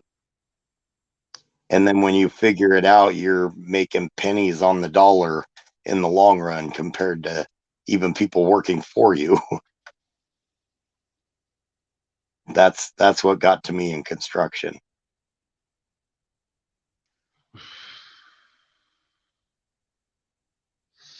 Yeah, Ragged's not Queen Elizabeth's biggest fan. It sounds like Liz Truss will bring us to UK back into the EU. God, I hope not. Orders by Klaus. God, I hope not. No, I don't think so. I think she's a Brexit girl now. Upset the Queen stole her moment. Yeah, yeah. Oh, Who's Lizzie? Liz Truss is the new Oh, prime that's the minister. new. That's She right. just replaced Uncle Boris. I liked Uncle Boris personally. I thought he was Why did fucking. he step down? What was the big controversy? Apparently, somebody saw him with a fucking whiskey or a wine or something like that at a fucking drink fest or a party or some shit like that without a mask. Are you shitting me? I am not shitting you. I am Oh, not shitting you. That is some crap. fucked up shit. It really is. Jesus. That. Bunch of goddamn Karens in fucking Congress or no Parliament. Oh, yeah. No, it wasn't even the Karens in Parliament. It wasn't even the goddamn liberals. The goddamn conservatives cut his throat over this horse shit. That's the part I don't get and I don't like. That's, yeah. Sounds like they got a few rhinos, kind of like we got. They got a shit ton of those rhinos, and I'm hoping that fucking Truss used to be an anti-Brexiteer. Then she turned into a Brexiteer. I think she's still a Brexiteer. As long as she keeps the UK out of fucking EU, she'll be all right. Dude, you look at the people, the population. Most of Europeans don't want to be in the EU. They want to have their own exit. It's yeah. Especially the Eastern Europeans. Right. Have you seen that? The Polish, the Latvians, they're all fucking very conservative. Yep. And they're all basically telling Germany, I got testicles you can fondle. I don't need to listen to your shit. And we've had a couple actually, God, we've had several German people. I can't remember. I can tell you what their names were. A couple of them did their own thing, and they would come in here and chat a lot. And they thought it was great what England was doing. This was back when they were first doing the Brexit. They thought it was great, and they were hoping, Germany held a vote. But they knew Germany wouldn't because the people in power won't do it. Well, the core of EU is German-French, the German-French relationship. The core, that's the core of the EU. Yep. Unelected bureaucrats. Yeah. Everything else is just a fucking bolt on. Now they've moved it all to Brussels and given it its own name and its own funding. So it's literally a third government. The EU's not a sovereign. It's not a federation of states, even like the United States. It's they can't even go into debt together yet. Yep. So they're not even swapping spit. And if the Eastern Europeans have anything to say about it, they probably won't. Look what they But- did when Greece started having financial trouble. They were all for Greece being in when they could contribute. As soon as they started having financial trouble and couldn't contribute, then they didn't care much for Greece anymore. Yeah, they got their I own will- little infighting problems. Yep. It's true. And I will give Germany credit on that one. Germany pumped in a lot of money, but nobody else did. Where? To Greece? Yes, they To did. Greece. Do you know why they did? I know why they did. To Germany. keep the fucking Germany pushed a lot of money into Greece Oh yeah. so that Crap Greece would stop the illegal immigration from Africa into Germany. A lot of Turks and the Turkish diaspora have come through Greece into Germany. So literally a third of the Turk population lives in Germany now. Yep. And the Germans, the Turk, Erdogan, from what I understand, is not real happy about that. Fuck him. He's weak. He's the weak, the king. Yeah, he is. Yeah, he is. I'm with Ragged. I love the queen, but all the rest of them can go fuck themselves. Yep. Because they're all a bunch of woke bastards.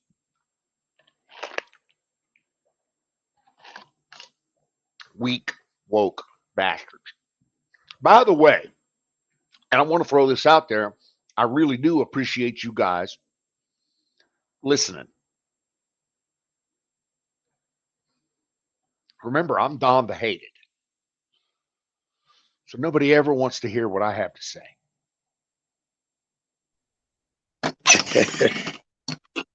I hate to tell you this, Don, but I think a lot of the people tune in to hear you. That's sad.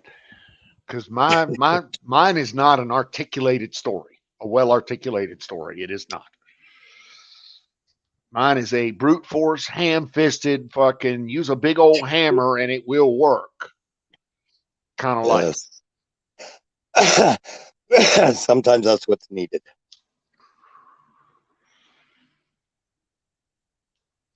My brother. Yep. I'm going to take the Jeep out to the Alien Cafe this weekend. I promise I am, sir. We're going to get us some freshly cut alien jerky. Oh, you're gonna make his millennium, man. He's been wanting some of that alien jerky for a long time. I'm here, so fire in the bowl. Fire in the motherfucking bowl is what Kimmy says. Hi again, Kimmy. Somebody ought to throw a link out so anybody that wanted to jump up in here could jump up in here. Right on. Are you on a laptop or are you on a thing that I'm on a Nothing phone, to but do I figured out how to do it. Oh, The phone. okay. I just So- did it. oh, But right on. That works. it's good that you're learning. Actually, mine's gonna go through here in a second too. Well, when it does, I'm going to shut this thing down. But I wanted to throw one more thing into your Google search list. Right. Start looking at Cisco CCNA Labs. Cisco. Okay, that like CCNA Labs. What that's going to be is hands-on lab, hands-on router, hands-on switch, hands-on command line, show the GUI, how to get it done, how to set a router up kind of thing. physical training. I mean, to me, it would be physical training if you could go put your hands on the switch and make your own RJ45 cables. But Well, this is okay. I'm way old school. But this is as close to that as you're going to get without owning your own gear. There's a Okay. bunch Oh, of free labs on the internet. There really is.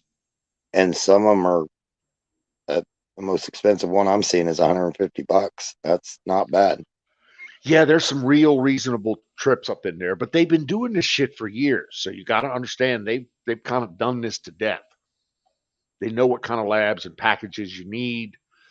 So if you look for a suite of CCNA labs, they'll start you from the beginning and work you all the way out through the end and make sure you get all the experience and the test literature so that you understand, what it means to go to the command line of a Cisco router. I keep seeing a lot of stuff. Every time I search for this, it comes up. It's called DeVry University. Is that An old anything? electronic and technology school. Yeah, DeVry had, you know what? In the early days, DeVry was a good school. It was. Okay, no, But the early days were 20, 30 years ago. gotcha. DeVry is since then a fucking online paper mill, who I wouldn't give the price of fucking the sweat from one testicle to. Gotcha. But that's just my dude. I'm a huge believer in the local community college, local junior colleges, local colleges. Yep. They Oh, and all they Cisco reached out to them years ago, and Cisco is deeply embedded in those institutions. and they've got quite the tech uh, department at They this do. local one. So it's yeah. I was impressed. They offer a lot of things. I bet you there's a dozen, for a small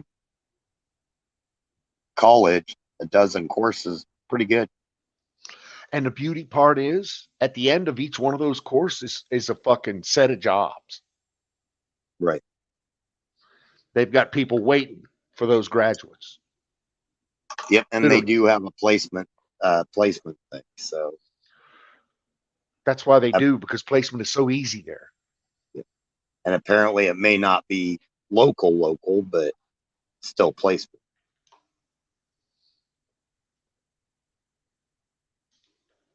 But yeah.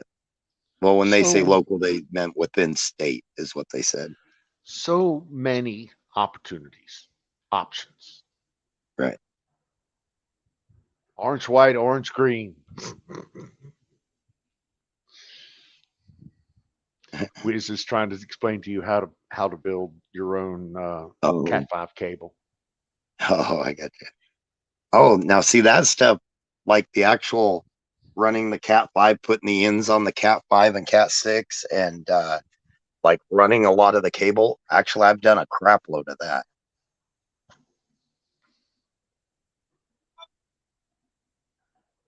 I guess, is that the physical side of it? That's layer 0. Yes, sir. Okay. So you'll understand category 5 cabling and why it's Cat 5, why it's Cat 6, why it's RS 485, why its levels are what they are, and what kind of traffic goes across them, how it's turned into data. From Okay. blips So to data to my experience with automation and robotics on the mechanical end and wiring them in could come in handy. all of that. Any kind of any kind of networking you've done, any kind of cables you've made, any kind of experience you have with network protocols or anything like that is going to come and play into your favor. Yes. Nice. Oh man. NASA has not. I gotta, because Colonel Shaw wants to smack NASA around right now. I think he's talking about the Artemis thing, and now they're not shooting the thing, and the Colonel's getting all pissed off because it should already be in the air, and now NASA's a joke, and blah, and yada, and blah, right, Colonel? From what I understand, it's going to be a couple more months before they get that Artemis thing in the air. Yeah. That's what I hear. NASA's NASA's turning into a fuck like every other federal government shop. They're turning into a contract house where contractors do all the real work. And NASA doesn't do any fucking work. They just administer the funds. That's all. They've always been like that. SpaceX has been doing the fucking work for the last 15 years. The heavy lifting, yep. And They have NASA been gets doing in the their heavy lifting. NASA tends to get in their own way when they try to do stuff on their own. There's too many chiefs, not enough Indians type of thing. And this Artemis thing is a NASA joint. So it's going to be a long stream of fuck ups. Yep. Count on it. And with all the bureaucratic nonsense, it takes way longer than it should to get approval over approval over. Yep. While you watch SpaceX put fucking payload after payload after payload after Yep. payload after payload in the air. Yep. Because, and a lot of that is because Musk, with his engineering team, he lets them have their run. They don't have to get permission and stuff. They're told to do what you got to do, and they do it.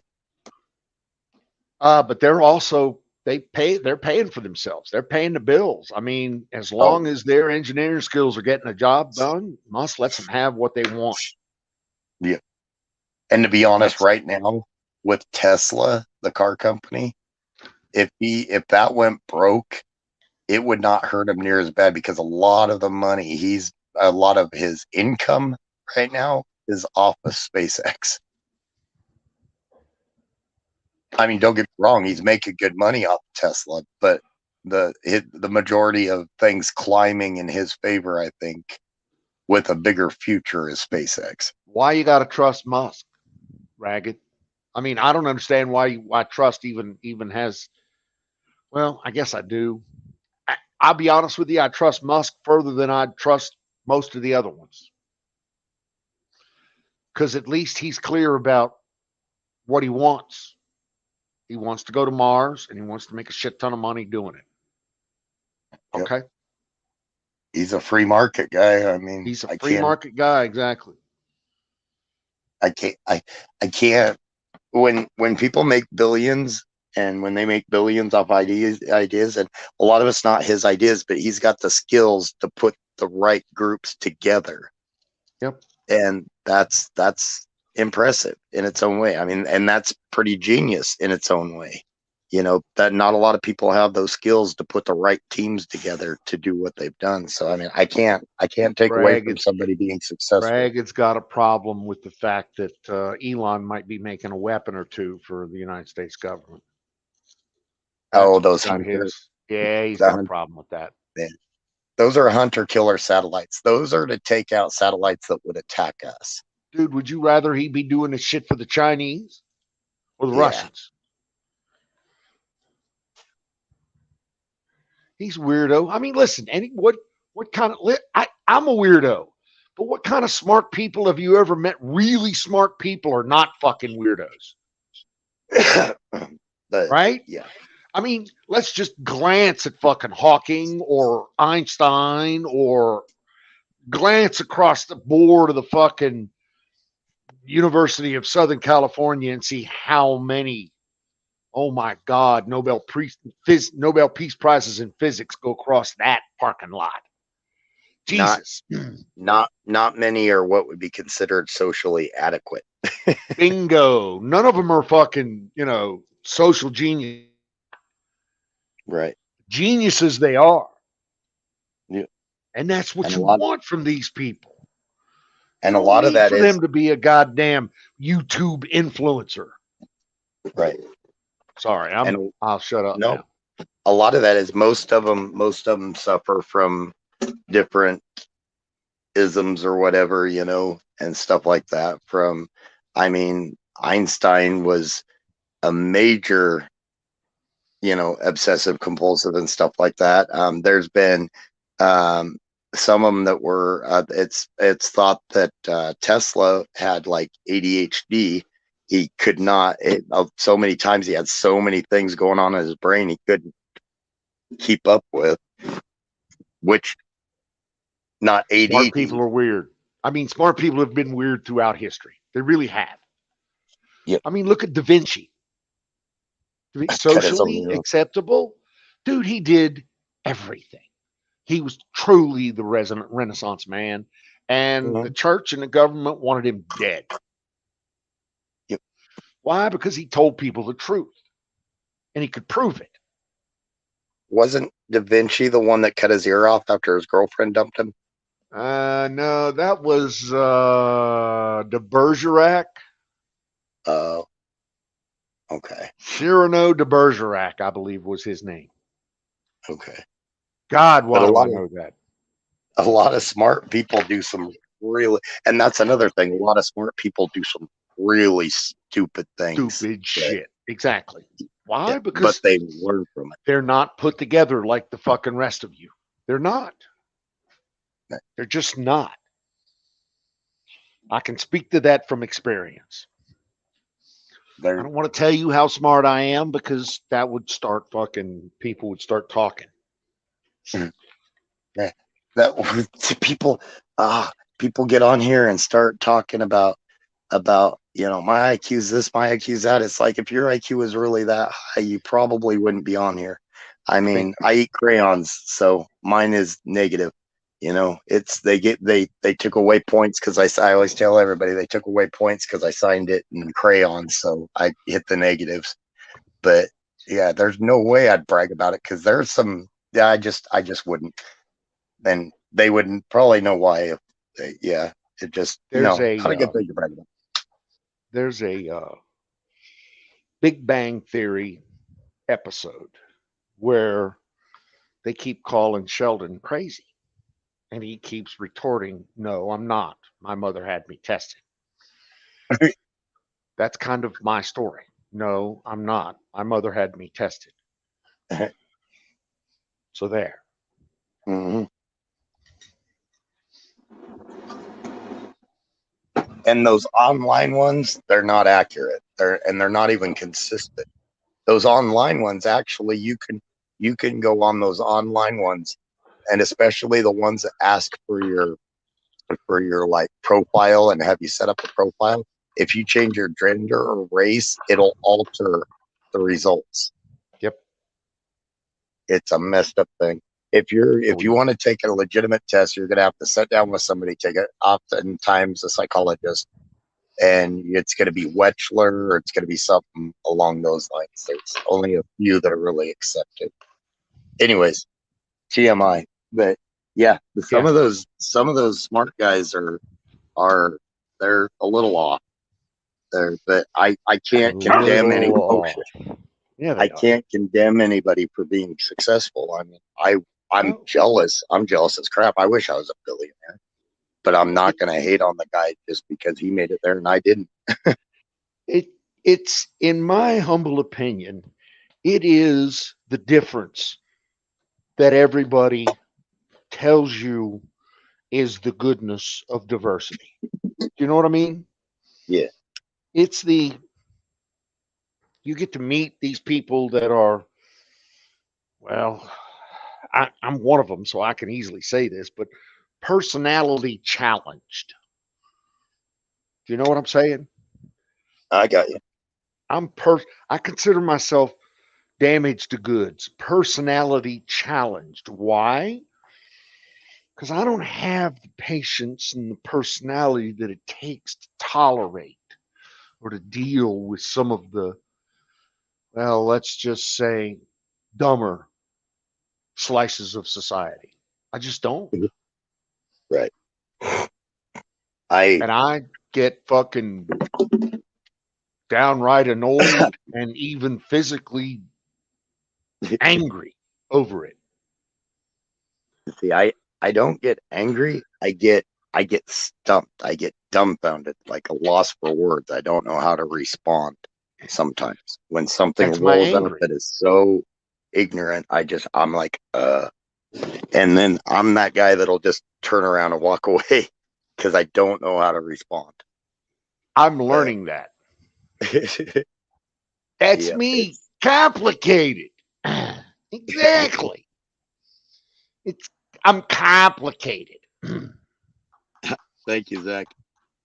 But see, actually, like with large groups, I can go through and I can talk to everybody. I can talk to everybody, but from the point that I enter the room with a large group, I'm looking for a way or a reason to get out of there because I will be almost sweating profusely.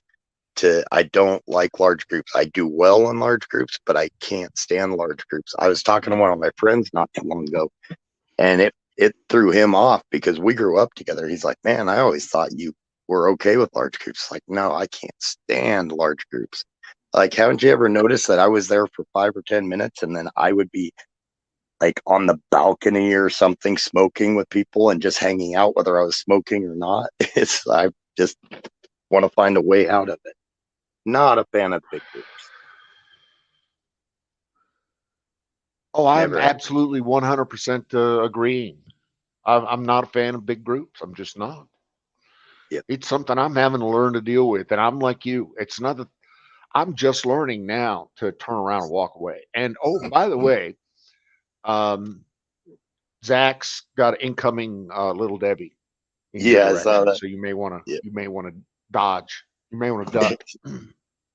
Yeah, Zach's a rock star. He's Yeah, he is. he's an awesome dude. I just don't want him to throw none of that jerky.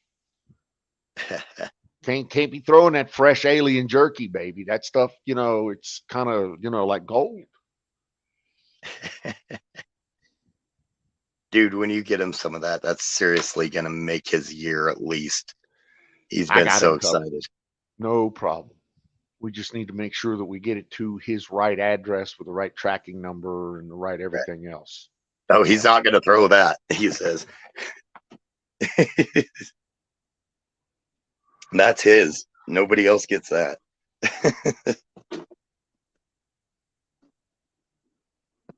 But now some of the people that are really rich that made their money off of like say politics, some bad wheeling and dealing that screwed over taxpayers. Now those people I don't like because they didn't do it the right way. Well, a lot of those people, there's a lot of those people in there's a lot of those people in government contracting, wherein they consider literally everything that they do to get the government contract in bounds. And they come up with new and different ways to break the law, literally, around government contracting, because there is a lot of law around government contracting. New and different ways to break the law to make gobs of money. And they do. The government pays them handsomely to begin with. But it's just, you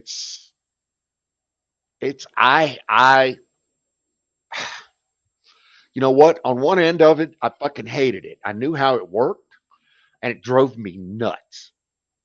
On the other hand, I was the benefactor of it when I played the game. I got you. And so I could pull in 6-figure salaries across the board because I have these skill sets that I can take to bear and go to Commerce or go to DOD or go to NSA or FBI. I have this clearance. I mean, dude, in DC, if you add a top secret clearance to your body, to your person, it will literally add $25,000 plus to your salary annually. It will bump your grade up $25,000 from wherever you were.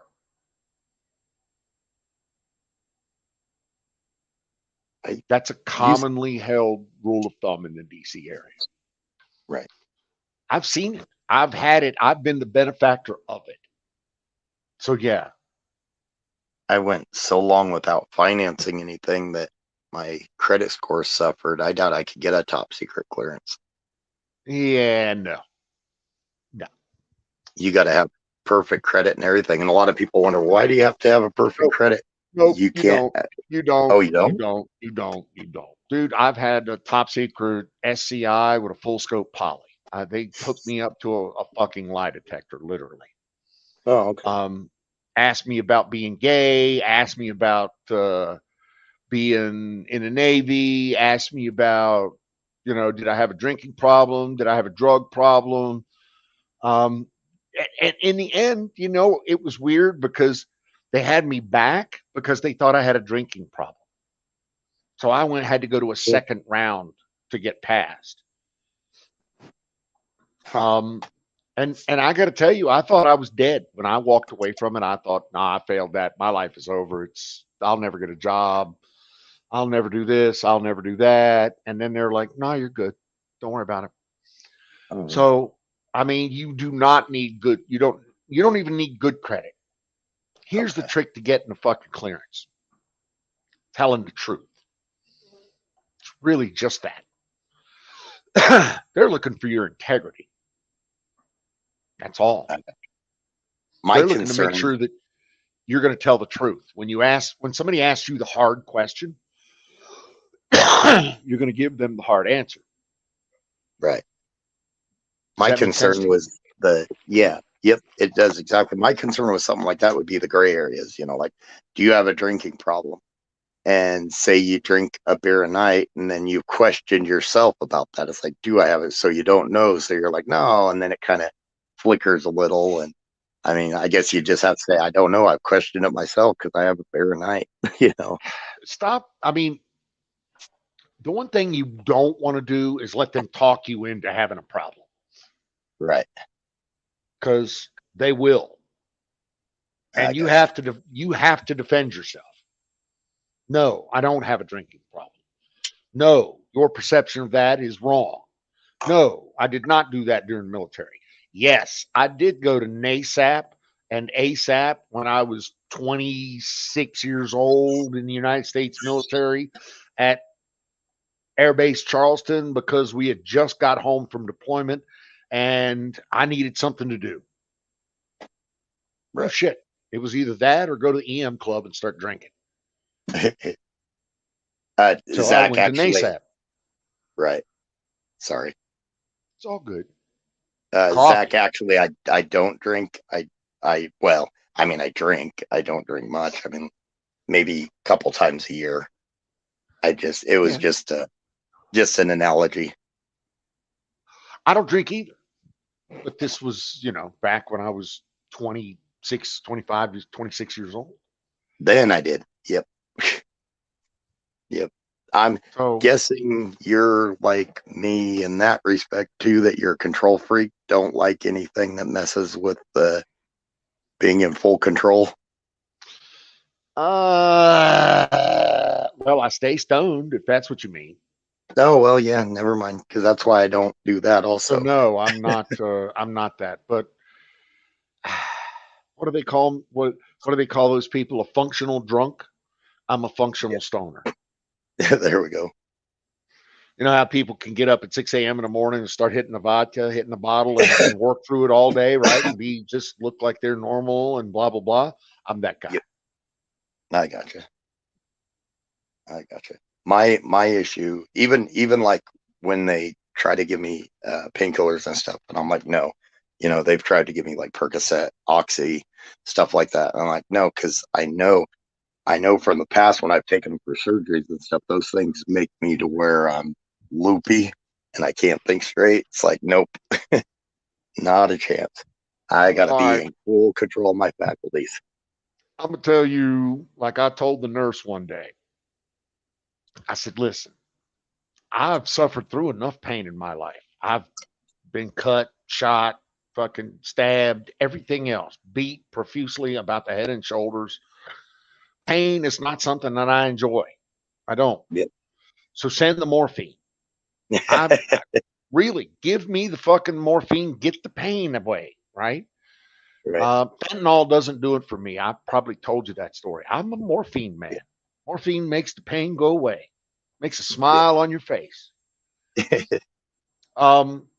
But no, I don't. I'm not going to sit around and fucking bite a bullet just because. Give me the lidocaine, the Novocaine. Pump me up. Give me the morphine. Yes, sir. See, anytime they've given me that stuff, though, it also makes me feel like I'm car sick, so I'll end up throwing it up anyways. Oh yeah, you're going to end up throwing up. Yeah. But it makes the pain go away. It, Listen, it does. when you have a gunshot wound in your leg and you look down and you're bleeding and you say, well, that hurts. I need morphine.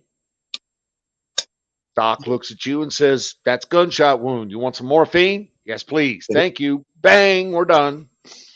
Now, I will admit that the night on the rigs when I got a bunch of my teeth caved in with a chunk of metal on the upper, I will admit Morphine. when I was taking whatever they'd give me to get rid of that. That was, Yep. I mean, it was this, my brain was locking up, I swear, because it hurt so Dude, I stinking know. bad. I understand. Yeah. You should not ever have to suffer through that kind of pain. You shouldn't. Yeah. Yeah. I have in my life, and you know what? Did it teach me something? Yeah, that I don't want to do it again. Yeah. Yep. So I know my physical therapist, she's like, you might mention that to any doctors or any your chiropractor, because they tell you a scale of 1 to 10 how bad the pain is, judging from the worst pain you've had. So I'll say, it'll almost have me sweating and everything, and I'll say 2 or a 3. So they're You're a not fool. thinking much. And then one time we're talking, she's like, well, what's a 10 to you? And I told her about getting my teeth caved in and everything. She's like, oh my God. She's like, you should probably tell that. She's like, because that would be like a 20 or a 30 on most people's charts. So it's like, oh, well, you told me the worst pain I ever felt, and that's what it was. So that's a 10 to me.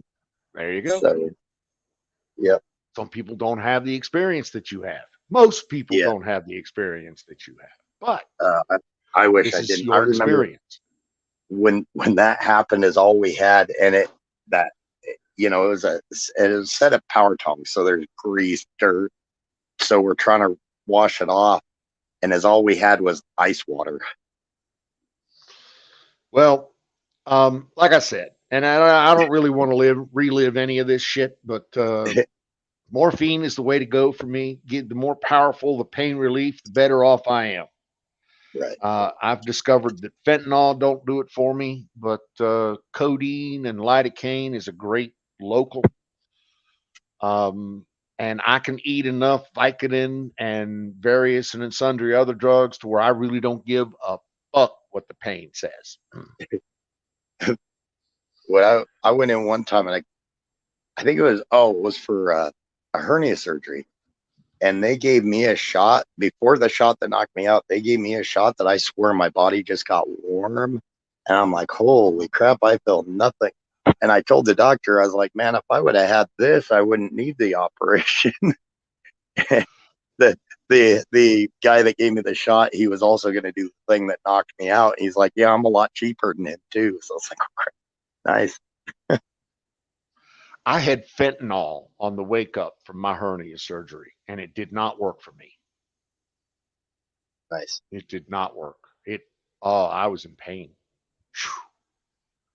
I remember they have you stand up and they make you straighten up, even though it pulls. Yep. So They make you God. straighten up and they make you dress in front of them and this all that kind of shit. Okay, fine. Yeah, that was a bad experience. So, but I Glad I hate to did it, run, though. Don. Oh, my bad. All What's right, that? let's close them up. Let's close it up. All right. Now we're done. I was just gonna say I hate to run, guys, but it's a quarter to midnight. I got up at like 4:30 this morning, so I'm barely hanging in there.